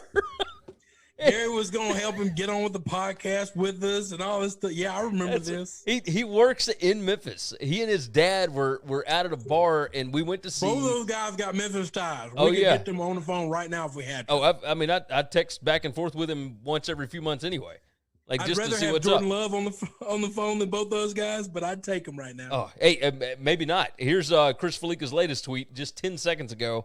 Against the 3 Power 5 teams Jordan Love started against, Wake Forest, LSU, and Michigan State, he threw 8 interceptions, 3 touchdowns with a QBR of 48. He had a 73% catchable ball rate for the season last year.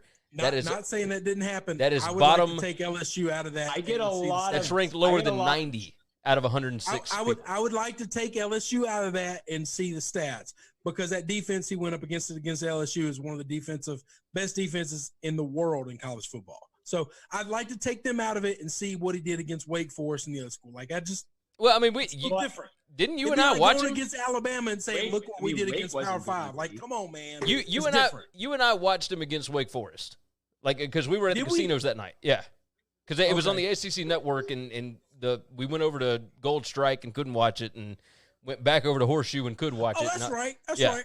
So Jordan Brooks just got picked by Seattle. I thought they were going to go at Menza. Man, my boy Queen has fallen. There's been a lot of inside linebackers that go before him. Jordan Brooks. I I didn't don't even like think, that. I don't like that at all. Oh, I didn't even from know he Texas was like. Tech. I didn't even know he was like second round guy. Yeah, I didn't either, but I also don't follow, other than like the big guys that I know, I just kind of don't follow a lot. I follow positions. You're not totally well read on the Texas Tech depth chart. No. Now, I would say this. I was wrong on a Texas Tech head coaching hire last year. I thought that guy was going to be a dog. Okay? A dog. And he was good, not great, but he wasn't a dog. I was wrong on that. And so we got somebody that tweeted in that said, "Holy shit, Jordan Brooks is a bad pick." Yeah, it seems crazy. I mean, What is up? Are teams just afraid of Queen, my boy? Or McKinney. McKinney's still on the board. Oh, shit. McKinney still – he didn't get picked? No. Oh, I was certain I was going to miss him taking a piss. So Chris, your girl, Mallory Rubin from The Ringer is all about Queen going to the Ravens with this next pick. Oh, as much as I'm okay with that, listen, I love her. But my problem is I really want to see them build strength on strength. I'd really like them to take Thomas or Taylor or Dobbins. I'd really like that. What's their pick in the second set up round? to run the football better than any team I might have ever seen in the NFL. How do you compare Swift and Dobbins? Not even close. Look, the Ravens have got pick 55. They don't have to take a running back here. They're going to get one of their top four guys. Are they that early in the second round? I guess it's from trades years ago. It's 55. So. Yeah, one of the good running backs will still be there. It might not be Dobbins. It won't be Dobbins or Taylor by 55, but somebody real good, a top 5 guy. There's a chance. I mean, they don't forget, like somebody's going to end up taking Swift. That's the thing. There's so many. I'm not a Swift guy. I watched Swift play against elite. Listen, I watched him play against Tennessee, watched him play against Kentucky and Minnesota, or Missouri, and Vanderbilt, and he looks like a champ, okay? He played against Auburn, didn't look great. He played against LSU, didn't look good at all. Played against Alabama. Both games against LSU, he looked like shit. Played against Alabama, didn't do anything special at all. I'm telling you, this guy looks really – he didn't do anything special against Florida, okay? I'm just telling you, I've seen this dude play against the elite talent in the SEC. He didn't show up. Now, some of that blame goes to Kirby Smart, who I think is not smart at all. That is like calling me Slim with him having the last name Smart, okay? I don't trust Kirby, and I don't respect Kirby very much at all. That's a very anti-Kirby guy. Hey, I am way behind on the chat. Let me catch some of these up. Hold on 1 sec. I got a quick stat for you. Okay. You know what Jonathan Taylor never did? What? Run for a lot of yards against Northwestern. That's right. Yeah, but I don't know that anybody did.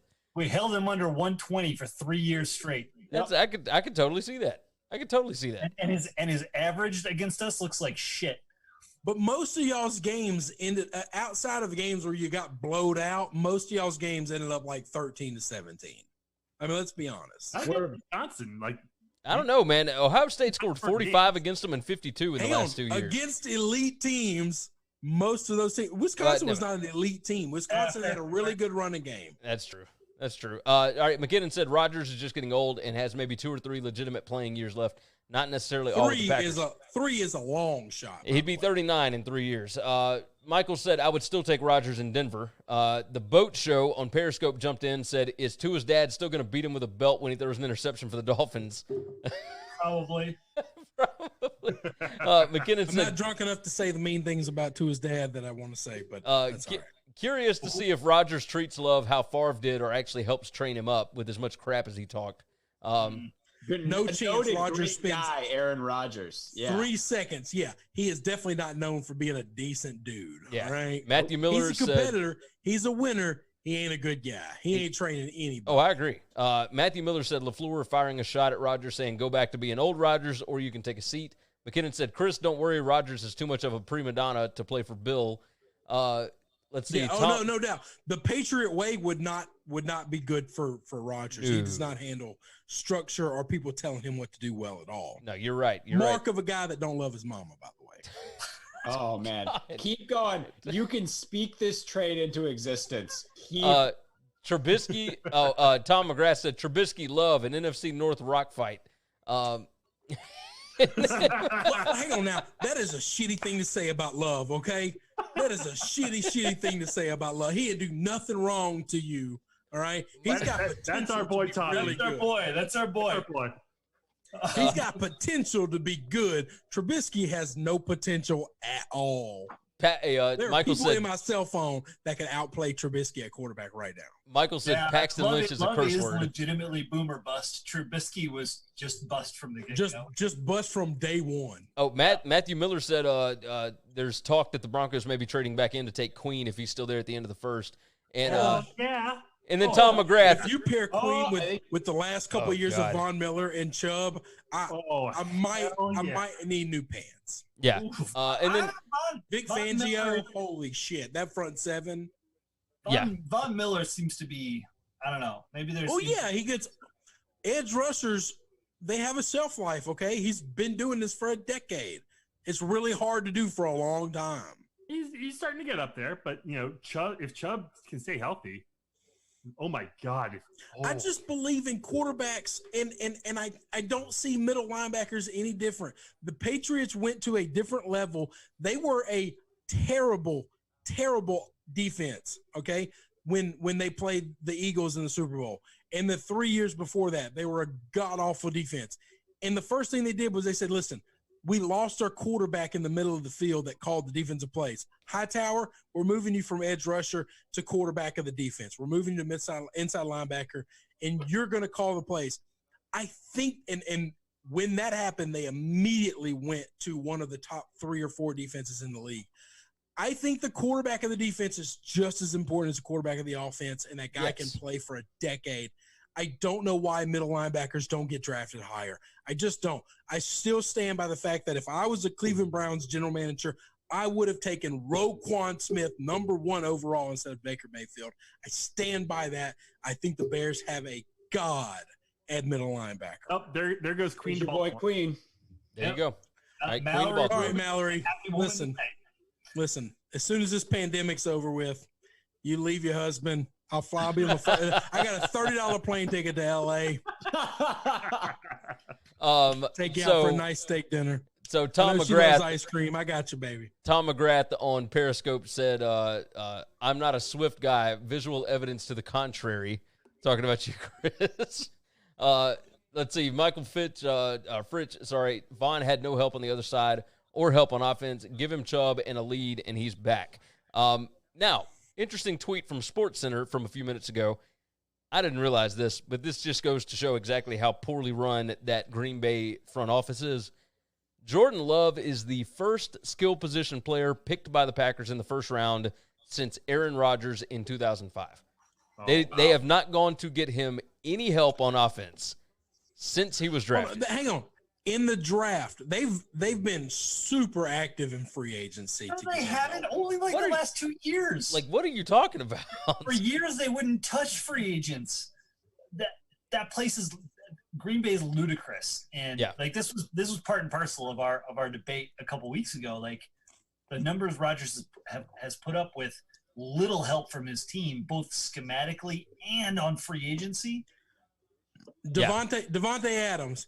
Better than every wide receiver that's ever played for New England with Tom Brady outside of Randy Moss. I don't know. Who else is better than him? Better than Edelman? Yes, he's better than Edelman. Edelman catches trash balls and runs in the slot. He is not the athlete Devontae Adams is. Not close. Not close. Did they must have drafted Adams, yeah?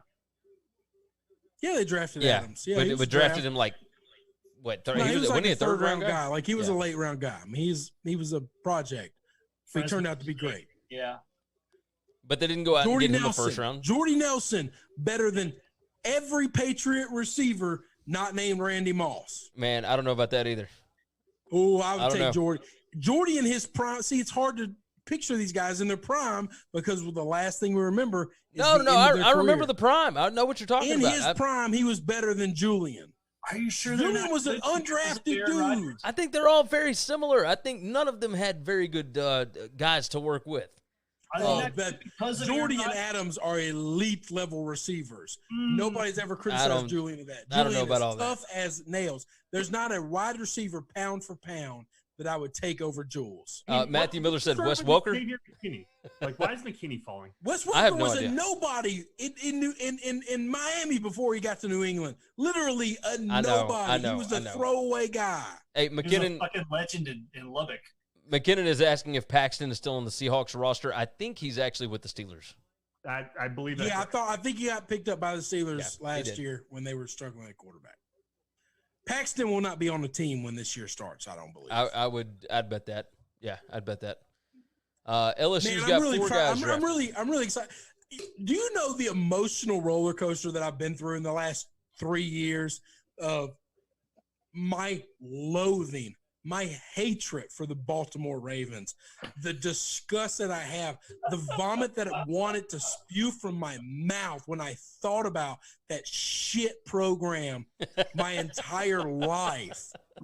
And what one man can do. When I say Lord and Savior Lamar Jackson, I was so high on him. I loved that kid so much in college. Watching him play was one of the joys of my life, that I got to see him play college football and wreck college football at a place like Louisville with no other real talent around him at all.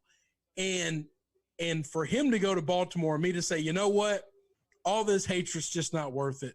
I'm tearing down all these walls, and I'm in. What's amazing is that 2 years ago, because like on our podcast, like we did our draft podcast 2 years ago with the Lamar trade, and we basically, the three of us were begging every team in the back half of the draft to draft Lamar, and we were just thrilled that somebody traded back in to get him, right? We thought it was the most brilliant idea ever. And I remember listening to your guys' pod kind of post-draft analysis, and your comment was like, any team but Baltimore. Yeah. Any team but Baltimore. He could have went to the Cowboys, and I wouldn't have been upset. I would have been upset, but I would have figured it out, because I like making fun of the Cowboys because it's fun, but I don't hate them. There's no vitriol. There was no disgust. They didn't steal your team. They didn't rip my heart out when I was just at the age where I was learning to love football, okay? Yeah. Now you know how I feel about the Dallas Stars. Yeah. Let's see. Matthew Miller wants to know, bigger butts, Jamarcus Russell or Ryan Leaf? Jamarcus Russell. Yeah, 100% Jamarcus Russell. I don't know. They're both pretty similar, but, you had more years out of Ryan Leaf. I mean, Russell didn't even watch film. Traded back in that year for they're coming to get Lamar. They're coming to get Lamar. I knew it was going to happen. I knew it. I was dancing in my sunroom. I was excited. I was pumped. I was ready to go. I was so upset. I needed to be consoled. I mean, it was bad. It was not good. It was bad. I was drinking brown liquor, and it just didn't go well. Yeah, I remember that. What is going on, and what is this guy that looks like the Freeze who's behind Vrabel? I think this is our first technical glitch, isn't it? It was. Oh, that was our first technical Titans? glitch. It was the Did Titans. the Titans have the first problem? What just happened? It froze. Their Zoom froze. Oh, That is I would not have phenomenal. picked the Titans. Who were those people? Are those That's Vrabel's kids. children? Yes. That was like one of those old Harlem Shake videos. I was waiting for those people to break Start out moving? in insane dance moves. What was the weird trend where everybody froze a couple of years ago?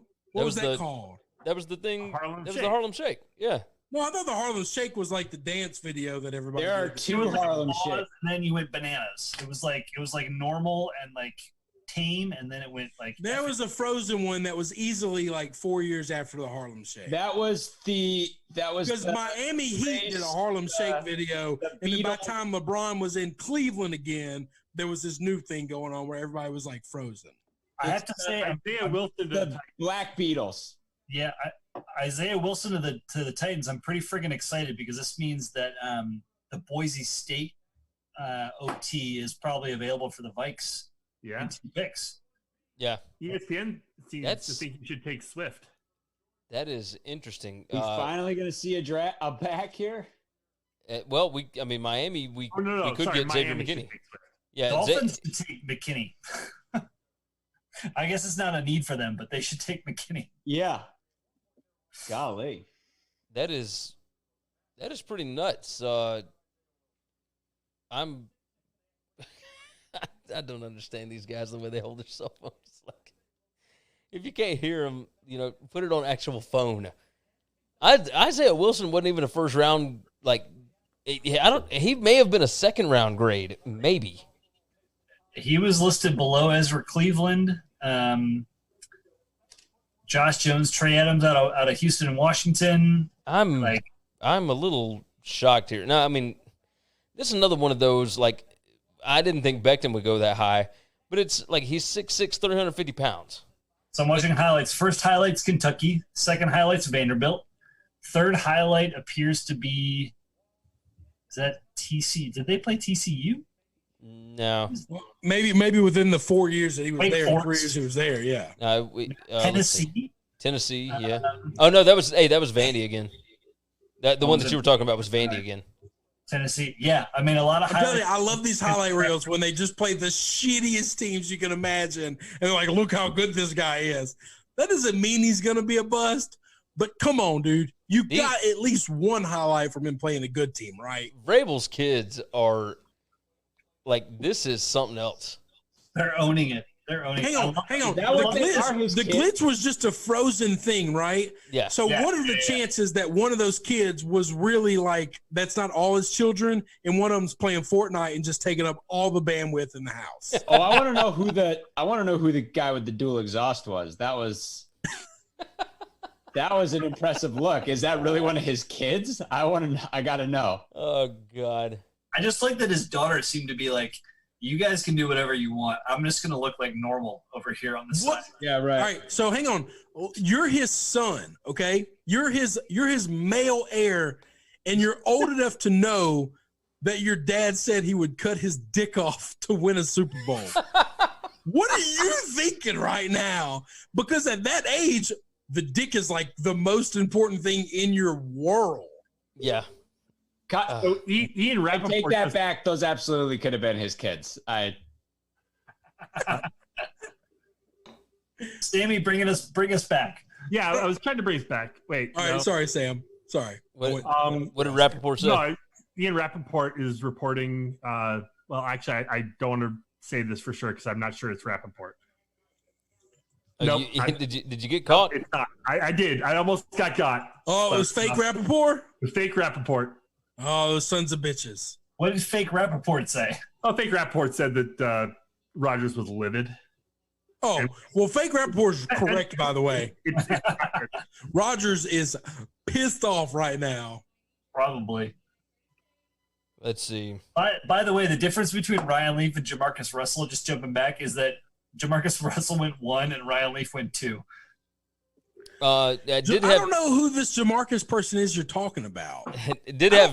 I've seen several tweets. I followed football for a long time, and I have no recollection of any of this. Were you into purple drank around the time? No, I was going to say okay. I've put a lot of poison in my body. I have never had purple drink. I can. Say that. My God! Hey, Chris, you're gonna love this tweet. Right. This has got to be the first guy named Jordan that Aaron Rodgers has been around in a while.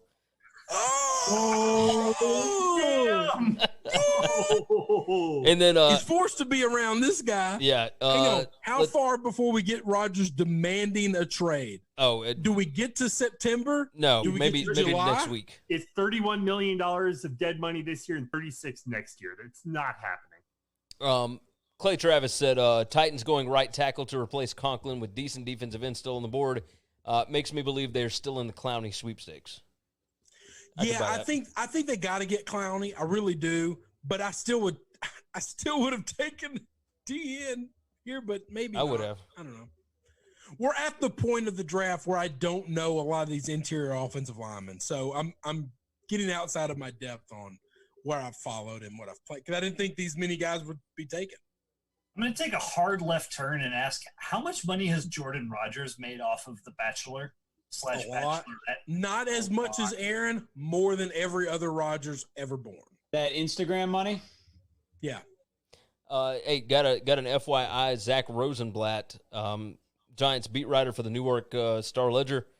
Gettleman was wearing a mask because he went through chemo 2 years ago, and there was an IT person in his house. Oh, shit. I didn't know that. Okay. I didn't know that Gettleman had cancer. I had no idea. So, who knows? Is it okay to make fun of somebody with cancer if you're not making fun of the cancer? Yes. I say yes. Yes, 100%. But I'm also an asshole. So. I'm not. Knowing that, I'm probably not going to make fun of him for the mask. Like, I wore a mask when I went to Kroger today. Oh, yeah, I no, wore I'm a not mask, going to make fun of him for the mask anymore, but I still get to make fun of him for being Dave Gettleman, right? 100% yes. Well, yeah, I mean, Okay. he took Thomas. He at 4. drafted Daniel Jones number 6 overall last year. Let us never forget that. It's like we're not technically supposed to make fun of Elway for the gloves anymore, but we can make fun of Elway for drafting tall quarterbacks. Like Get to make listen, hang on now. When you're punching up, you can punch up for the rest of your life. Okay. Yeah.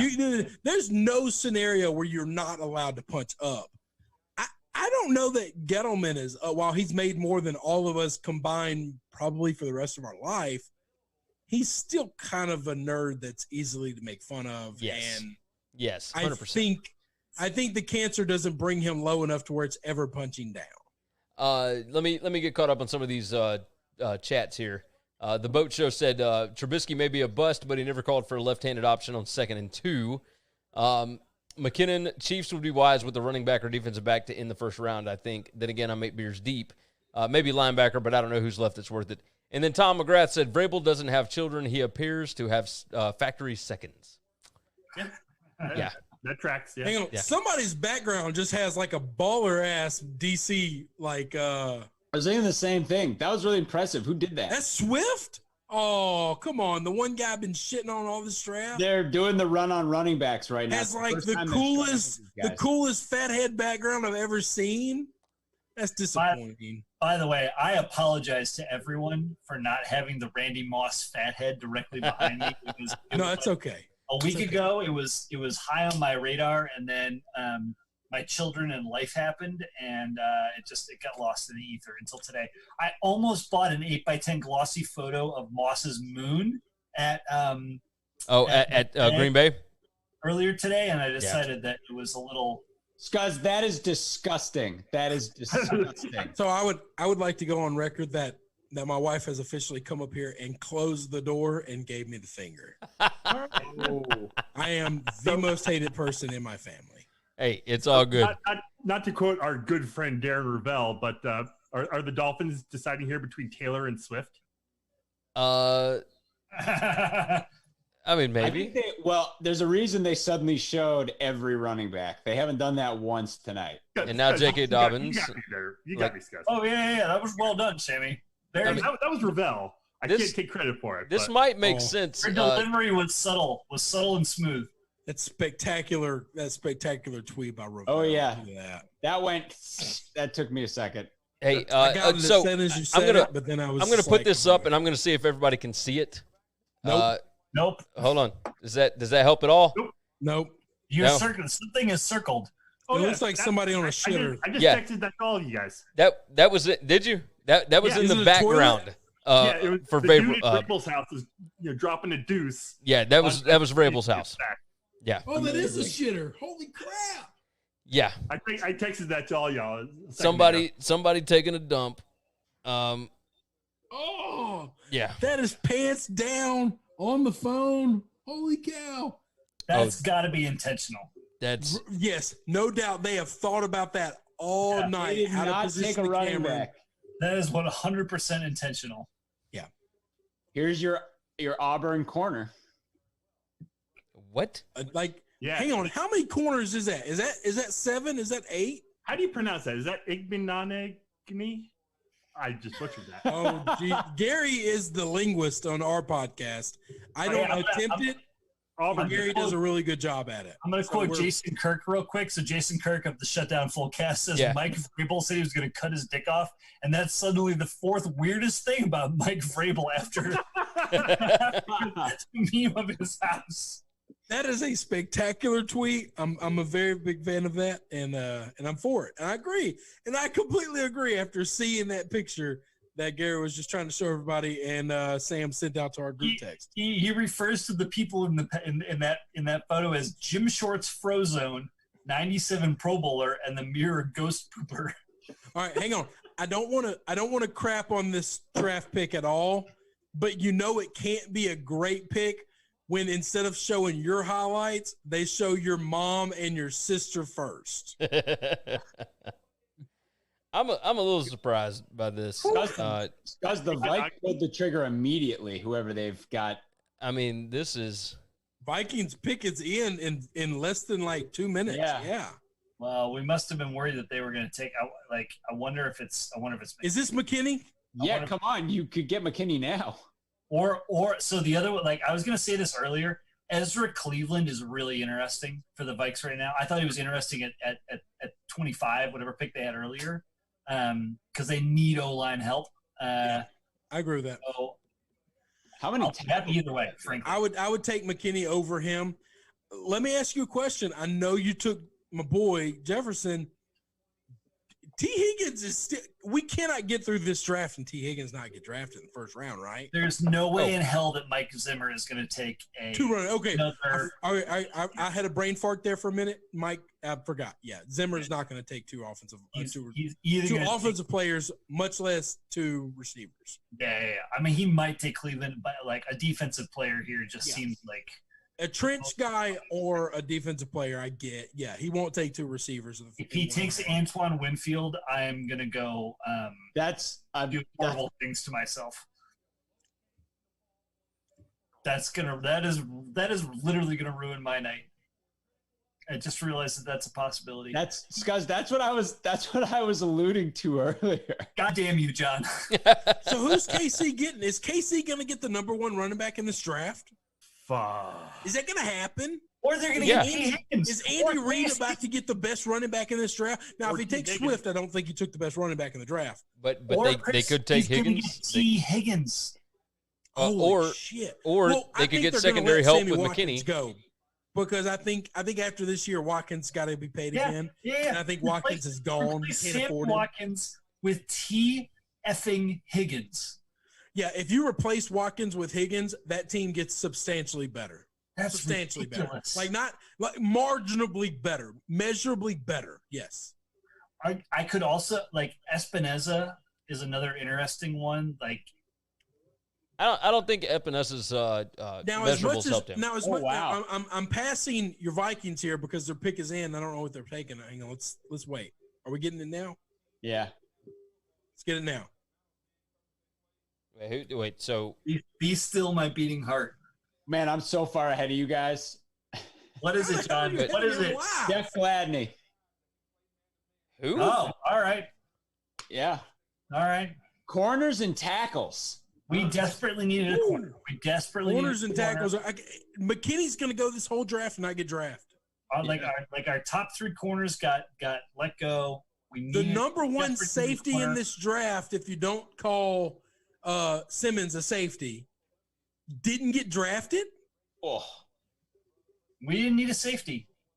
That's insane to me, though. All right. So, Scuzz, how do you feel? This is one of those picks that is like not you just exciting. Need to, dude. It doesn't like get you fired up, but it's a good pick. It's especially a good pick because we didn't pick him at 25. We picked him at 31. No doubt. At 32 is unbelievable. Yeah. So he's got a like a 20s grade on the first round from a lot of different sites. He's graded higher than AJ Terrell and who was the other guy? And then Damon Arnett by our favorite, Danny Kelly and the Ringer. So I'm fine with that. I'm perfectly fine with that. It doesn't get me excited like the Justin Jefferson pick maybe does. So let me tell you what I think about Jeff Gadley. He's coming from a defensive minded coach that taught him the football game. Yep. Like he was really well coached in college. Mm-hmm. And he's going to another defensive minded coach. So you're at least going to get the very best out of him. Coming from Gary Patterson to Mike Zimmer. That is an excellent point. That is a really this excellent has point. got to Like, make you feel bad. Texas or Oklahoma State or something like that. Like, Yeah. Oh yeah. If he comes from a Gundy or a Lincoln Riley system, you just don't know, a Herman system, you don't know. Coming from Gary Patterson, that guy knows schemes. He's been taught the game of football at a seriously high level. That is a great point. TCU had 2 first-round picks tonight, and that's insane. assuming that at 32 that the Chiefs don't end up taking. Let's see. So outside Ross of Blaylock Bama, or Blacklock. hang on, outside of Bama and LSU, did anybody else have 2? Yeah, Ohio State had 3. Ohio State. Okay, so you got 3 Georgia had teams. 2. Georgia had 2. Oh, okay. Georgia had 2. All right. And Okay. Oklahoma had 2. Yeah. So I mean, there's several that had 2, but the fact that TCU, you're talking about the highest of the high: LSU, Alabama, Oklahoma, Clemson, Ohio State. Made the playoffs. Auburn had 2. Auburn had 2, and Okay, TCU. all right. Auburn's the only team that hadn't made the playoff that had 2. You said Clemson? Clemson had 2, didn't they? If they take Swift here, hang on. Clemson only had 1. Clemson only had 1. Yeah, Clemson only had 1 unless Higgins gets taken here. Listen to me. Terrell and Simmons. Terrell and Simmons. You're right. Okay, yeah. I have shit on Swift this entire preseason, off season, whatever, as being the most. He's going to be the most overdrafted running back out of all these guys, unless he goes 4th. If he goes to Kansas City, that's going to look bad. It might not be wrong, but it's going to look wrong because Andy Reid's going to make that guy look like a stud. How did they not take T. Higgins here? Because Andy Reid loves running backs that can catch the football. But I'm saying, like, the Super Bowl champions get to pick any running back. They get the number 1 running back they want, and they like running backs that can catch the ball. They don't. In Andy Reid's system, Dobbins is more scary than Taylor to me. But I think we're splitting hairs in Taylor and Dobbins being the best running back overall. By the way, yeah. So, it's amazing. If it's me, so they're talking about Dobbins. I mean, they're talking about Taylor right here. If it's me, I'm 100% taking T. Higgins. I think I agree with you on that. I think I would take Taylor because I don't know. I believe he can catch, and I think he can too. Put him in space. You'll get the best Taylor. Well, and Taylor is faster, and Andy Reid loves speed. Look at what Kansas City did last year with virtual no names at running back. Yeah, at running back. So now they get elite level running back with that same team running it back from last year. That's insane, man. Beating them is just going to be insanely hard. Yeah, the AFC is so tough. For me, I want them to lean in on strength to strength. Yeah, or strength on strength. Fuck running back. I don't need them to go there. Well, so my first entry into fantasy football was Andy Reid, Westbrook, in Philadelphia.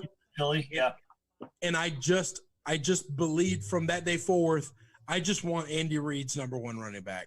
He's going to wreck your fantasy league from that point forward. Yeah. That was my only focus for the next 10, 15 years of playing fantasy football, was trying to get Andy Reid's running back. But he didn't have Mahomes back then. And now. I agree, but the running back is still just as key to Mahomes' struggling, scrambling out of the pocket, throwing the football, dumping it off to somebody because nobody's open, or I'm being chased because the offensive line's not great. But Darren Williams, Damian Williams, Ryan Williams, it doesn't matter. Put anyone there, right? You say put anyone there. Those guys are not elite. What happens if you replace Darren Williams and Damian Williams with somebody who's elite? What happens if you add T. Higgins to that receiver? Well, I think at some point in time, you just cut Sammy Watkins because you can't run the offense with T. Higgins and Sammy Watkins the way it's constructed. Higgins? But he takes Sammy Watkins' job in 5 seconds. Did they got rid of Kareem Hunt, right? Yeah. But yes, Hunt's with Cleveland right now. So Higgins, McCole Hardman, and I'm forgetting the crazy Tyreek Hill. Tyreek Hill. Yeah, that's absurd. That's unfathomable. Yeah.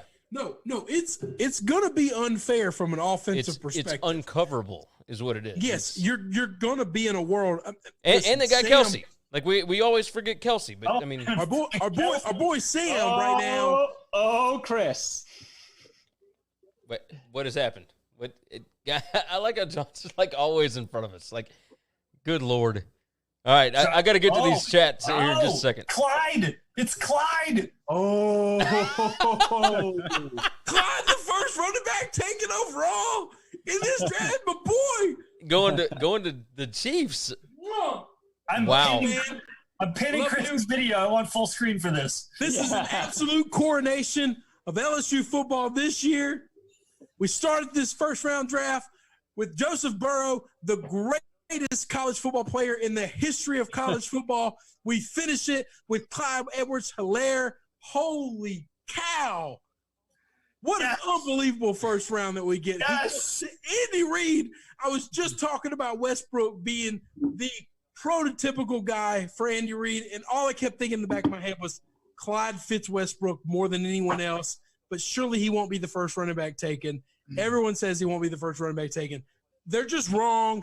Andy Reid is right. He's going to be a star. I'm sorry, Sam. Sorry, and if anybody in that division, the rest of the NFL, it's just in trouble. We're just in trouble, guys. It's just happening. We need something to happen to Patrick Mahomes, or else they're going to wreck the league for the next 5 years. They have a literal bowling ball at running back to go alongside the just devastating passing game they have. If you own Williams in fantasy football in a dynasty league, I'm sorry, he just died in value. Oof. Just died. Yeah. I mean, that's wow. I'm polishing off this bottle of tequila. I'm taking a victory lap. My boys, the greatest team ever assembled. All right, hold on. Let me get through some of these chat messages. All right, let's see. Let's see. J.K. Dobbins is going to go to KC and run through my nightmares. That ended up wrong. Swift had the Batman background. With the first wrapping up, Sam, who do you think the Broncos take in the second, O-line or DB? I think it depends on who's available, right? Yeah. There's not a lot of DBs left. Who's there? Unless they can get McKinney, but, I mean, there's a long way down. Visca could play either. I mean, Laviska there, but I mean, wide receiver. I don't know. I mean, you're looking at you still got 14 picks before the Broncos pick, so I mean, it just depends on who. Matt Miller said Broncos have to be either Ezra Cleveland or Josh Jones second round, but again, it just depends on who's there. Neither of them are going to be there. Cleveland is definitely not going to be there at 14. Yeah, no. Let's see. Oh, McKinnon jumped in. He said, by the way, before we're off here, loved hearing from the Westlake guys. Always respected Northwestern. Let's see. Damien's pretty quick and shifty, though. Saw him play in person last year.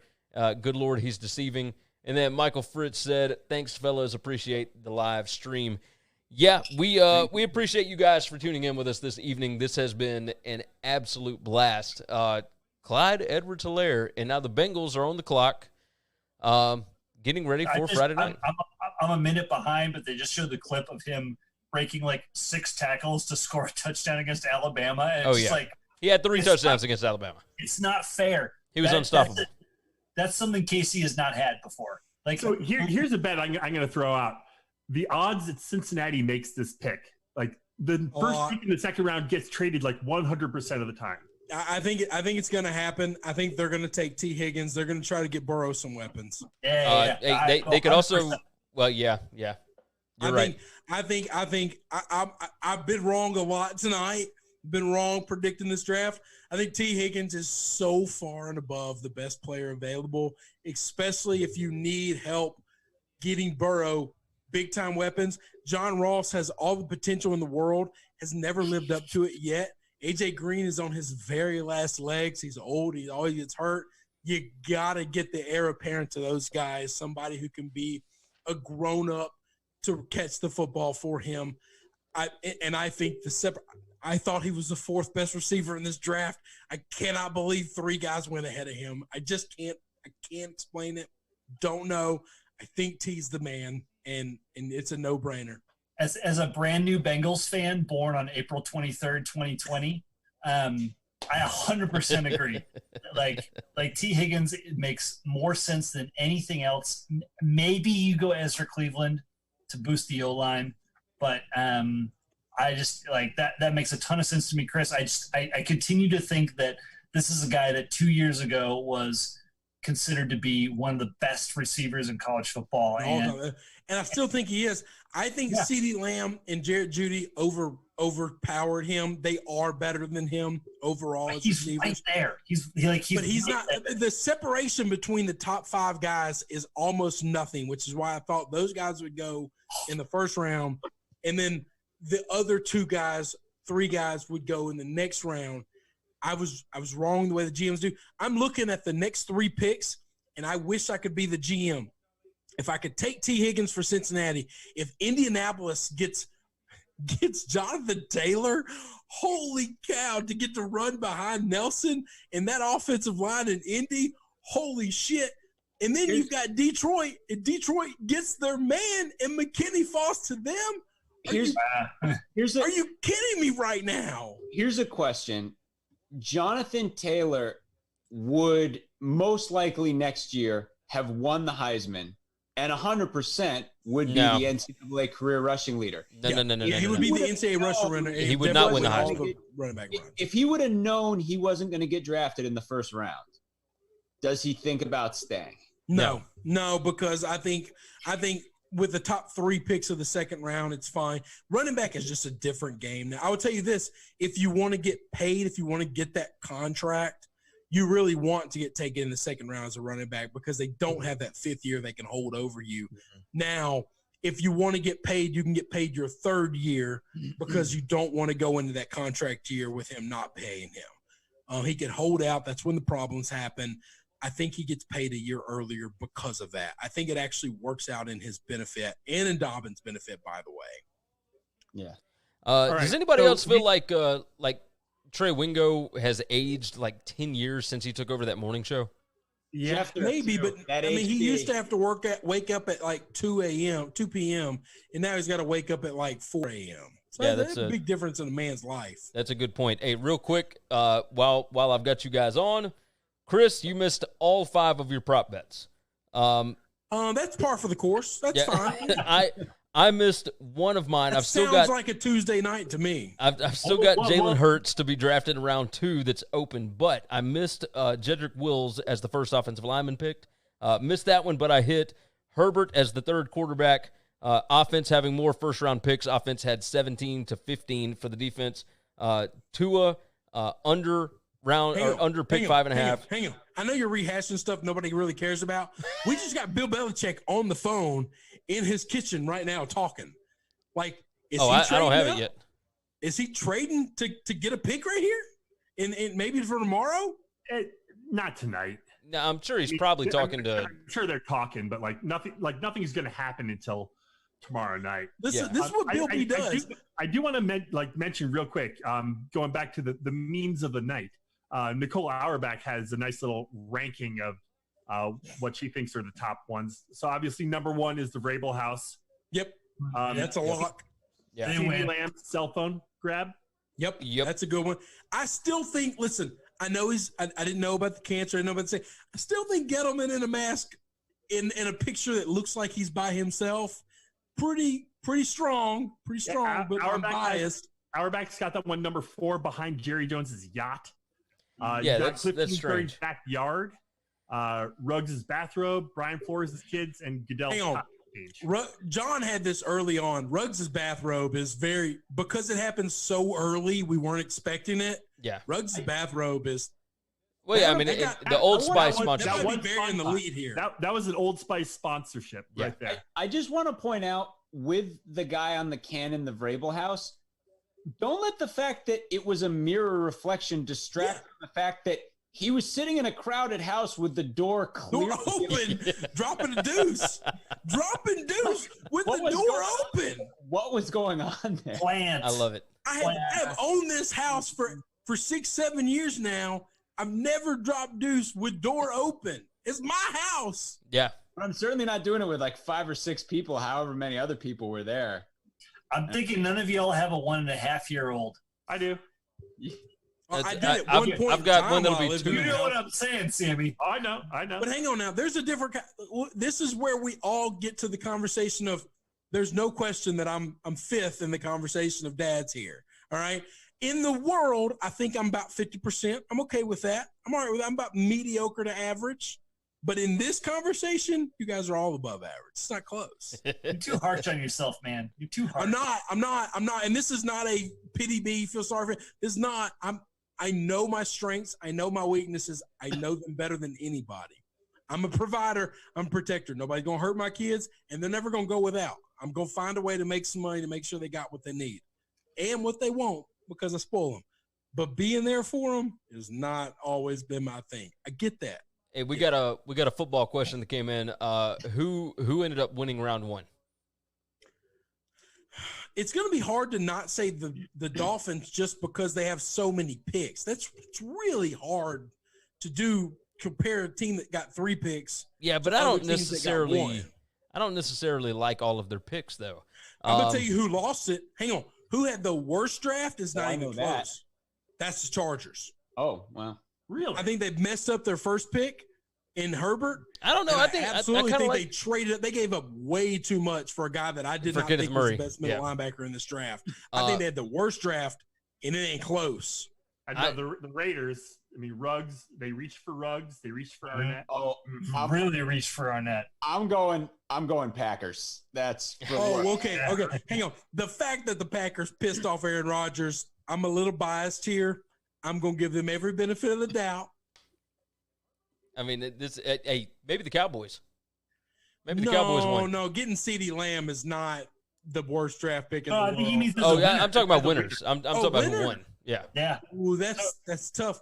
The Broncos could be it too, though. The Broncos got 2 picks in this round, and one of them is Jarrett Jeudy, who nobody in the world thought was going to be there when they picked.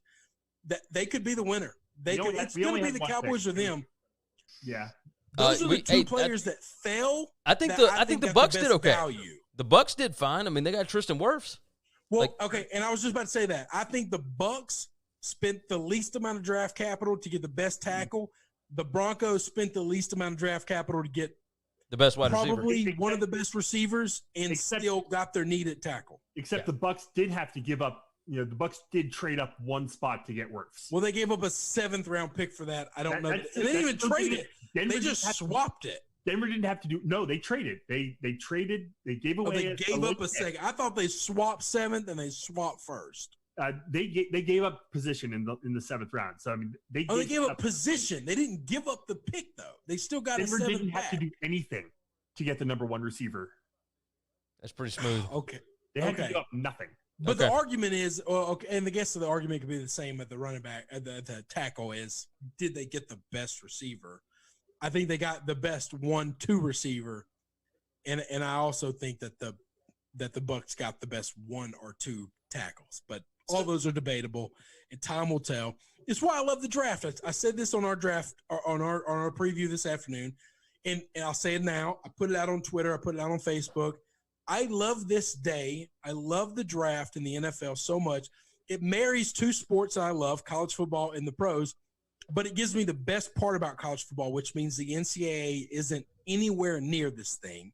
So the worst part of college football doesn't exist on this day. Yeah. And it gives all these teams hope. Nobody really, I think the Chargers screwed up. We don't know.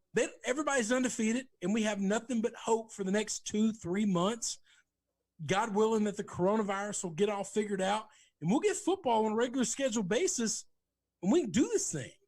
So I want to ask a question. Like, outside of draft capital, who do you think got the most? Like, who do you think improved the most with their number 1 pick?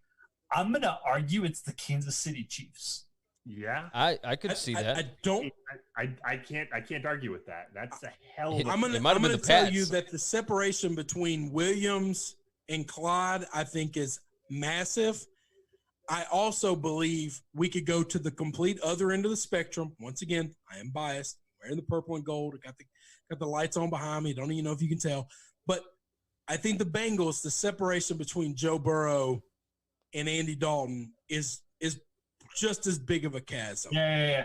It's Well, that too, and again, if Tua's healthy, it's the Dolphins or it's the Bengals. The problem is Tua's health also depends on their offensive line play, and Burrow doesn't need that as much. He's not an injury risk, and he's way more mobile than Tua ever's been, and so you don't need a great offensive line to protect him. I do think if Tua doesn't have a good offensive line, those injury risks all go from maybe a 3 or a 4 to a 9 or a 10. Like they become a bigger concern. I don't like the Dolphins' other 2 draft picks. I'm not a fan. I would knock them back a little bit on both of those. I do. I agree with that. They got 3 picks. They got 3 bites at the apple. Yeah. I liked one. I didn't like the other 2. I mean, Austin Jackson may be okay. Maybe. Yeah, he's fine, but can we talk about the Cowboys wide receiver core being Michael Gallup, Amari CeeDee Cooper, Lamb, and Amari Cooper? There's a real chance that Amari Cooper could be the 3rd best receiver in that draft class, in that draft room this year. That's an awesome receiver. That's possible. Like that is your boy Chris eating a whole lot of shit for the next couple of years. That's bonkers. And then you couple that with Dak and Ezekiel Elliott. Their offensive firepower is ludicrous. I don't know how much survive. How's their line though? I mean, like they're not going to win games, but their skill position talent is ludicrous. Doesn't matter. Yeah, the skill position is just so massively. The problem with offensive line and grading offensive, I used to put so much value in it. And then the last couple of years, I've watched terrible offensive line play, win Super Bowls, and compete for Super Bowls. And it doesn't seem to matter. You have a below offensive line and still make the playoffs and still make a hell of a run because offensive scheming is so different. They're able to scheme around bad line play, which boggles my mind and I don't think is fair, but I also don't know how to stop it either when the quarterbacks are so athletic and they can make throws while running. It's just insane to me. The Chiefs have this is 2 a casualty of the CBA in that there's so few practices. The padded practices kill offensive line play more than any other position there is. It is the position on offense that has been thrown to the wolves and said, all right, look, this is the one we can survive without. Because if the NFL was smart, I'm going to cut you off. I don't mean to cut you off, Scuzz. Yeah. If the NFL was smart, they would actually back one of these developmental leagues strictly for offensive line play. Yeah. Bill Belichick has been a proponent of that. I know I'm a biased guy. I'll always love Bill. But he's a smart guy for a reason. And he thinks the developmental leagues are important for offensive line play because you're just not getting these guys coming out of college. It's the reason why after the top 4 or 5 guys got taken, I didn't want the other guys because the gap between 4 and 6 is just not measurable. And I know your need says you need this, but if all those guys are gone, you just don't take that guy because you need him because you know he's not any good. No, you take the best player on the board, period. Like, that's all you do. You take the best player on the board. Like, this stuff just blows my mind. Like, I'm looking through these draft picks, and I'm like, Isaiah Wilson, Noah Igbinoghene from Auburn, like Jordan Brooks, Brandon Quarterback Ayuk. And offensive linemen were overdrafted tonight more than any draft I've ever seen in the history of this damn league. And the wide receivers, like – or cornerback early, too. Yeah. I mean, quarterback it's just... early and often. Not that these guys won't be great. Listen, it's fine. But they're not going to play for 10 years because your legs are the first thing to go the older you get. Yeah. We all agree on that, right? Well, and maybe that's the why idea. Take a guy that's only going to be with your franchise for 4 years unless you're the Chiefs and you're already NFL Super Bowl caliber ready to go. Well, maybe they're starting to look at these guys the same way that you would look at running backs. They're only good for so many years. You got to get them while they're young. Hang on. But that's still a bad reason to take them in the top 5. You still should never take a running back in the top 5 because of what they cost you because they're only good for a small window of time. Well, I mean, I do understand that. I thought we were just talking about, like, this draft right now, like the way the tides have changed. The reason the cornerbacks got taken so much is because they were taken so early in value. I mean, how many cornerbacks were taken in the top 10 picks? 3? 2. Yeah, it's only 2. But I don't know that any of them should have been taken in the top 10. Number 3 at 6. So C.J. Henderson at 9 was a bit of a reach. Terrell at 16 was definitely a reach, and then Arnett at 19. Well, I don't like Acuna at 3. I know you don't like the number 3, even though that's where that was like a consensus. But I think that was a consensus because leaks from the Lions said that was going to be the pick. I don't know that anybody actually believes that should be the pick. Fair. It's funny too that you've got, for as many impact tight ends as there are in the league right now, that teams are building offenses around, that there's not a tight end close to coming off the board right now. Like, Gronk. Yep. So I was looking because I'm a Moss guy and I know what Moss was able to do. A little of this is LSU love, but I really do a really good job of separating LSU love and NFL. Okay, like I wasn't sold on Leonard Fournette going just because he was a Tiger doesn't mean that I follow him. Like I do a pretty good job of separating those things, but Randy Moss's son kind of hurts that for me. I'm so biased on him. I looked at projections for tight ends, and he's like the 6th best tight end off the board. And I'm thinking that can't be right. Really? I don't know the 5 people above him. Hold on. Let me list them off. That's number 10. Yeah, let me list them off. You got Cole Kmet from don't know that guy's name. Notre Dame. All right, he's probably good then. Adam Trout. White. His name is Cole. He's definitely white. Okay, go ahead. Adam Troutman from Dayton. Devin Asiasi. A Dayton kid is over him? Yeah. Are we really doing that? The Dayton kid is number 2. Third fastest 3-cone at the combine, Chris. I know I'm married to Sparks guys, but that's usually at like other skill positions and not necessarily tight end. Devin Asiasi from UCLA. Harrison Bryant. That dude's probably a dude. That dude's probably a dude. Probably. I'm fine with that. Harrison Bryant from Florida Atlantic. Hunter Bryant from Washington. Albert Okwabunyum. I totally screwed that up. Missouri. Colby Parkinson from Stanford. Jared Pinkney. I've never watched a second of any of those guys. A Stanford guy probably can block better than any of these tight ends. Probably. Jared, I guess that guy is the best blocking tight end outside of Rob. I'll tell you right now what the problem is. Moss measures in at 6'2". Oh, he's small. He's small. Every one of those other guys, with the exception of Hunter Bryant from Washington, measures like 6'4", 2 inches higher than him, right? Yeah, at least. Jared Pinkney from Vanderbilt is 6'4", 257. Bryce Hopkins from Purdue is 6'4", 245. And then Thaddeus Moss is 6'2", 250. Moss could absolutely be a product of the system where there were 3 or 4 guys better than him on the field at catching the football at all times. So that I know that hurts him. His name being Moss makes me more biased than him wearing the purple and gold. I assure you of that. But both of those biases involved, I just can't believe there are that many tight ends better than him. I watched every snap that kid's played his entire career. Yeah. And he's really good. Yeah. And he can make moves on the ball, and he can make catches that struggle with wide receivers. Yeah. So if you're Tennessee, you're probably not interested in picking Moss. No, but if I'm the Patriots, if he's there in the 3rd round and all these guys are ahead of him, I'm taking him. Where was Kelsey drafted, and where was Kittle drafted? Kittle was early. I think Kittle was early. I think Kelsey was later. Hang on. Yeah. Kelsey was pretty late. Kittle was I think 2nd round. Kelsey was round 3. Oh, okay. No, Kittle was 5th.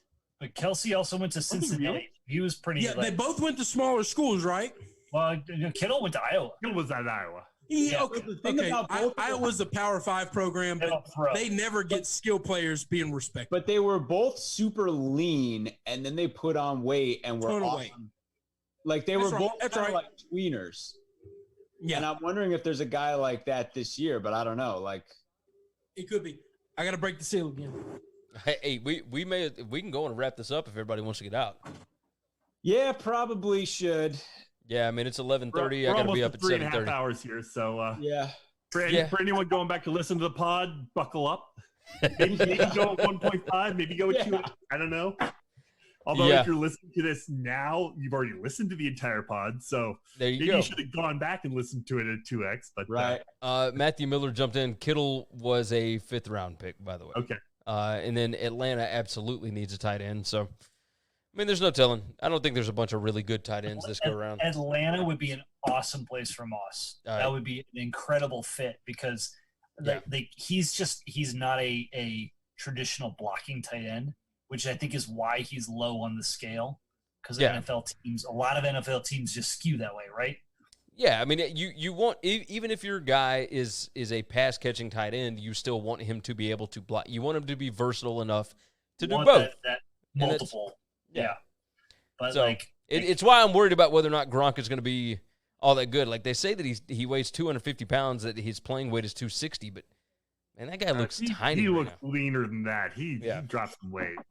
He said he's only got to gain 10 more pounds back, and I just don't buy it. Okay. I think going to a team where there's a party boat in the stadium, like that weight's going to come back. Yeah. Yeah, you're right. But when is he going to drop the WWE 24/7 championship? That'll be this summer, I would imagine. Like, because they have to. One, he's got one more fight on his contract, right? I don't think so. Speaking of WWE, your dog's about to go off the top rope into the pen there. Yeah, that's good old Sook. She's trying to get comfy. She's trying to get comfy. That dog is not going anywhere. That dog is gigantic. She is immobile. She is old. She could not run a 40 right now. Yeah, she's not going to jump into that pack and play. Nah, she don't want nothing to do with that. She is sweet as can be, good as gold, but she's past her primes. Oh yeah, and she is very close to the Rainbow Bridge. That's right. Hey, Big Ed jumped in on YouTube, said LSU. LSU. Big night for LSU, baby. Oh yeah, it really was a big night for LSU. This year was just a special year. I didn't see it happening. If I said I predicted this, you're lying. You're just lying. You didn't. Okay? No, I mean Chris saw 10-2, but every second of it. Yeah, this was a fantastic one. McKinnon jumped in. He said, "Hey, now I'll fight somebody over my girl Sook." Yeah, McKinnon knows all about Sookie. Sookie been around a long time. She's a good girl. Well, hey, it happens. It's a circle of life. I explain this to my kids all the time. You got that right. All right, fellas. Dogs die. Well, real quick before we wrap, we got to rep Northwestern here a little bit from the Westlot Pirates. We can do it. And that's we got a couple guys names in the hopper: Joe Gaziano, Alex Miller, both defensive linemen. Gaztown is a defensive end, built very much in the mold of Dean Lowry, who's been starting with the Green Bay Packers for the last couple of years. Lowry was a 4th-round draft pick. I don't think we expect Gaztown to go quite that high. Are we looking Northwestern's career sack leader as well? I was just about to say, are we looking around 5 and after for all those guys, or can anybody get into 3? Probably. Epineza will be an indicator because most of the things people say about Epineza, you could apply to Gaziano. Epineza is just the higher rated player. Yeah, he's I think he's better and he's valued more on most people's draft board. I agree. But I mean, the flip side is, and what Scuzz was going to say about Lowry is, you can play those guys pretty much anywhere on the line. So if you go to the right spot, that's where the value is. You can play them at end on running downs. You can play them at tackle on passing down. Those guys are going to end up on a team that's a good quality team that cares more about versatility than they do about athletic ability. 100%. And then Alex Miller, defensive tackle for Northwestern, getting a 6th-round grade right now is the word on the street. Might be a free agent, might be a pick in the 7th round, but we're excited nonetheless to hear these guys' names called. Yeah, fingers crossed he gets picked, but And I'll tell you 2 landing spots that I think those guys could land in because of their versatility.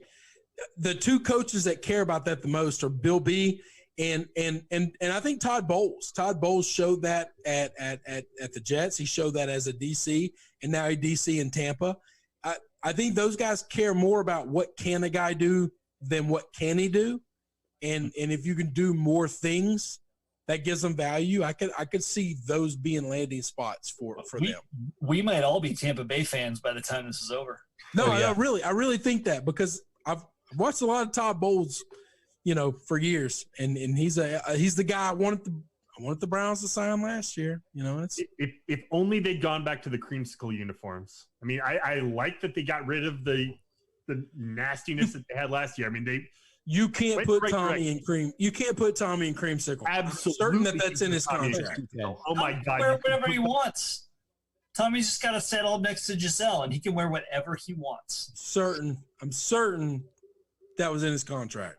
Giselle might have put it in there, but I'm certain that the creamsicle was not an option. You will not make Tom wear this uniform. That's right. That's right. Oh, that's awesome. What are the chances Giselle had any design decisions in that? 0. Yeah, They probably did 0. Legal. What about next year? Here's a 3.5 hours in question. Would it be legal for Giselle to buy the Bucks? Would that be legal? I don't know. It's not illegal. It's definitely not illegal, and I bet she's got the cash to She do could it. probably afford I mean, Yeah, but she I hates didn't know. she hates So football. I didn't know what models made, But he And- couldn't. But could she? but I learned. Oh yeah, she could absolutely. She I don't could. know. I think because they're married, she can't. Them, right? What's the family name? Oh, bullshit. She can do whatever she Gladwell's? wants. Listen, the feminist in the country would come out of the woodworks if they stopped her from purchasing the Bucks. Malcolm Glazer. Glazer, not the Gladwells, the Glazer. Different Malcolm. One is the smartest man in the world. The other guy is just a rich dude. I don't know what he did to get his money, but he ain't close to Malcolm. Yeah. She made me feel a lot better about my Gladwell flyer there. Yeah. I worship at the feet of Malcolm Gladwell. But the Glazers are like they own a bunch. They own what Man U or Man City? I forget which one. They do own a soccer franchise. Soccer in franchise. England. I don't know which one. They might be struggling right now. I don't know. Giselle could probably swoop in. The entirely possible. entire Glazer family has a net worth of $4.7 billion. So I think they're Okay, that's a lot. That's probably more than Giselle. okay. Hang on. I will tell you this though. All right. So when I learned about Giselle, I didn't realize Giselle's money. And then after about the 6th year, I realized Tom kept taking pay cuts. I was like, why the hell is he doing She's this? significantly wealthier than he is. He was making $30 million a year, $20 million a year back when that was the highest paid quarterback. He was in that range. And he was like 10 times. At some point in time, she made like $200 million in 1 year. And I thought, holy shit, what is it like to be married to somebody that has that kind of wealth? Yeah. I mean, she got clothing lines, she got makeup lines, she got lingerie lines. Well, she's international fame. Yeah. As opposed to American football fame. Yeah, the it's Brady a whole and Giselle wagon doesn't quite reach billionaire status. Not yet. But it's When very Tom gets close. done, I could see them owning the team at some point in time.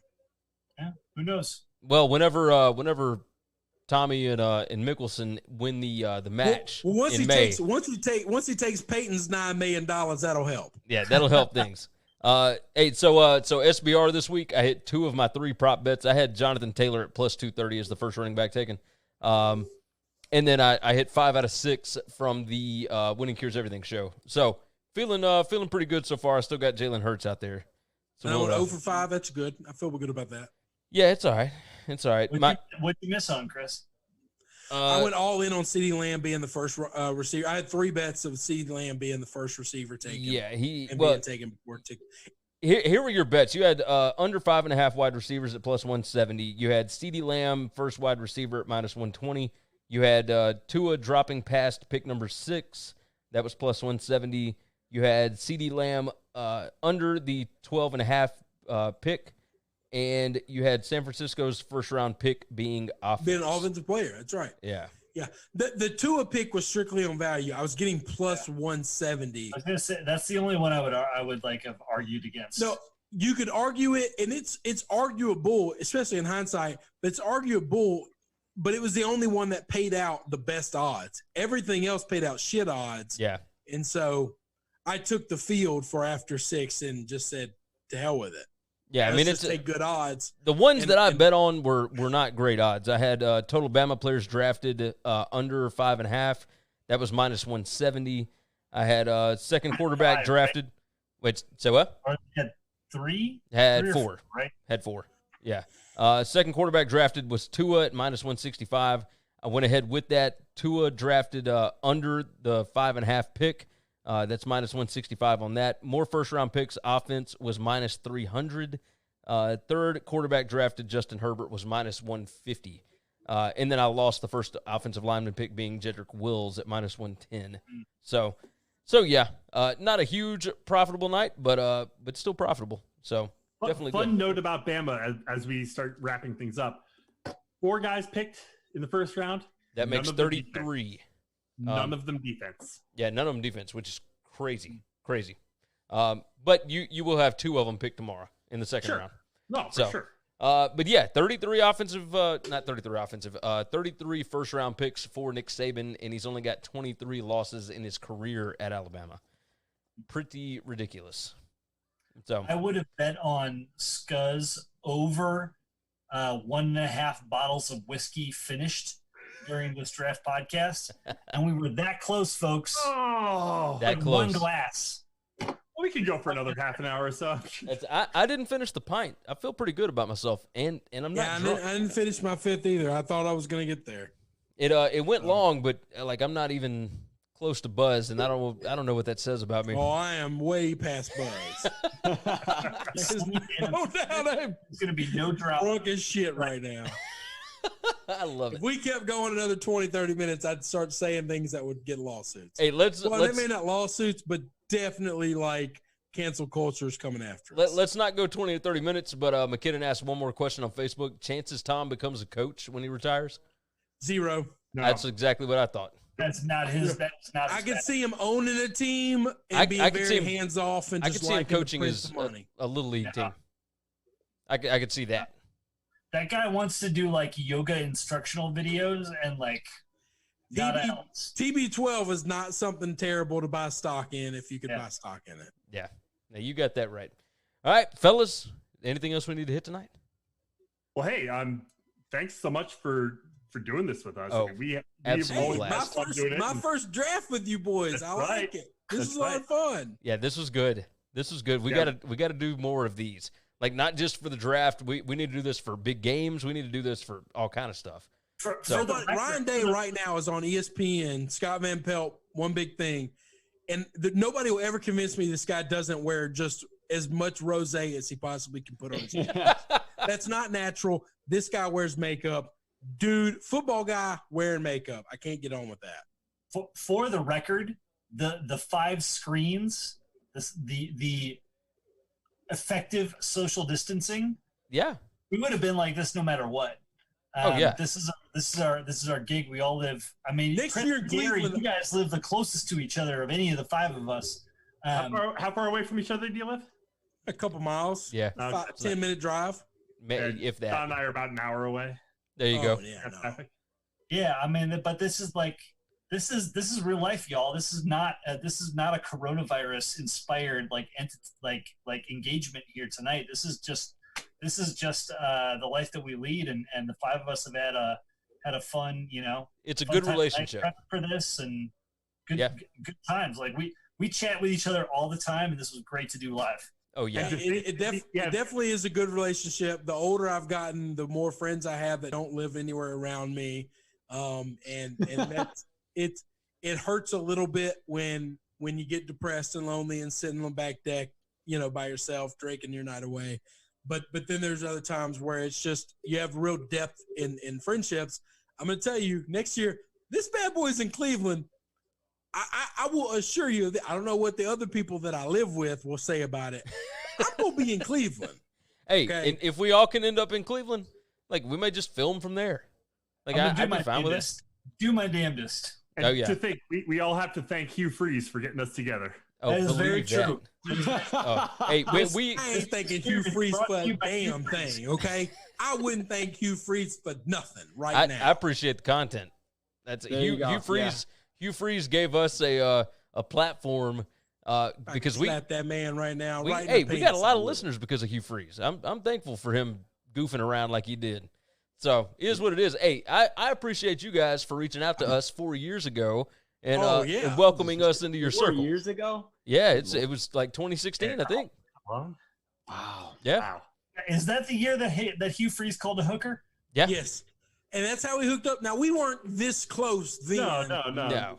It took a little while. Scuzz and John came on the podcast, and at some point in time, I tried to wiggle Gary into let's get a group text together because I was losing all the friends I had in real life, and I thought these guys are cool.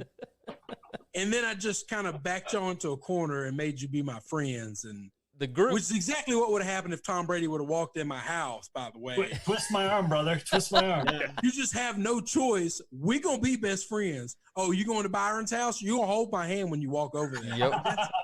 That's just part of this relationship now. I'm sorry. You break into my house, I'm not going to file charges if you hold my hand. I'm really sorry. Things are going to get weird and we're going to get uncomfortable, but you're going to be my best friend. That's pretty much what this relationship has been. So the group text has been I want to do a podcast, awesome. and trust me, that ain't a whole hell of a lot different than what I did with Gary. Okay, I was friends with Gary in 2nd and 3rd grade. We were never in a class again the rest of our life. We played t-ball in Little League, coach pitched for a while together. But we went over to each other's houses and watched WWE. I became friends with his brother, and I said, "Hey, man, Gary likes sports. I like sports. Gary's semi-famous in Olive Branch standards. So you think he'd want to do a podcast with me because I've always wanted to do a podcast." And Kyle set it up. And I was just like, I went over to Gary's house one day. I was like, we're going to be friends again. Remember when in 2nd grade when we were best friends? We're going to be friends again. I'm just going to come over. Now I know where you live. I'm just going to come over here all the damn time. And I'm going to make you talk to me. And he did. We started recording the podcast on a beat up cell phone. That was it. Had no microphone. Like an iPhone 3. Yeah, it was pretty awesome.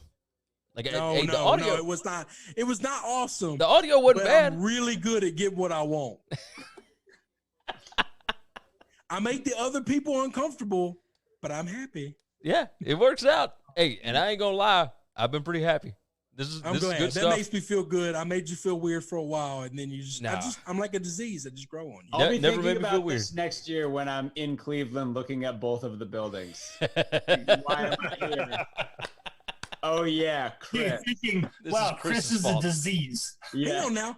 You'll be thinking that. I'm gonna tell you this. You go to downtown Cleveland and hang out with me for a couple of days. We're gonna have a good time. Yes. We're gonna have you're gonna leave there and think, man, Cleveland's way better than it really is. I promise you won't think you'll have a different opinion and a better opinion of Cleveland. I'm not going to have that opinion of Cleveland. I'm going to have that opinion of us having a good time in Cleveland. There you go. Well, maybe, but I'm sorry. I'm just telling you, I'm going to take you to the good spots. We're going to avoid the bad spots. It's going to be a good time. We got a better chance rolling with you, Chris, than any other Cleveland-related opportunity. I'm a little bit nervous about our trip to New Orleans / Baton Rouge because the friendship could end there if things get too weird. I'm not a judgmental person at all, but I also don't know you guys as well as I thought I did. So. I have no idea how to take that. You ain't even got to think about it after that. Chris, I'm confident that we're golden. Oh, Scuzz. Good Lord. Lord. Wait. It's going to be a fantastic time. All right, let's go ahead and get out of here. You can find them westlottpirates.com or on Twitter at westlottpirates or on any of your favorite podcast apps. You can find us as well, any of your favorite podcast apps, any platform that's out there, Twitch, Facebook, YouTube, Periscope, whatever. winningcureseverything.com is the website. This has been a blast. Thank you all for joining in on the chat. This was a fantastic evening. Again, cannot thank you enough. Share the show out. Tell your friends about it. We will see you all again later.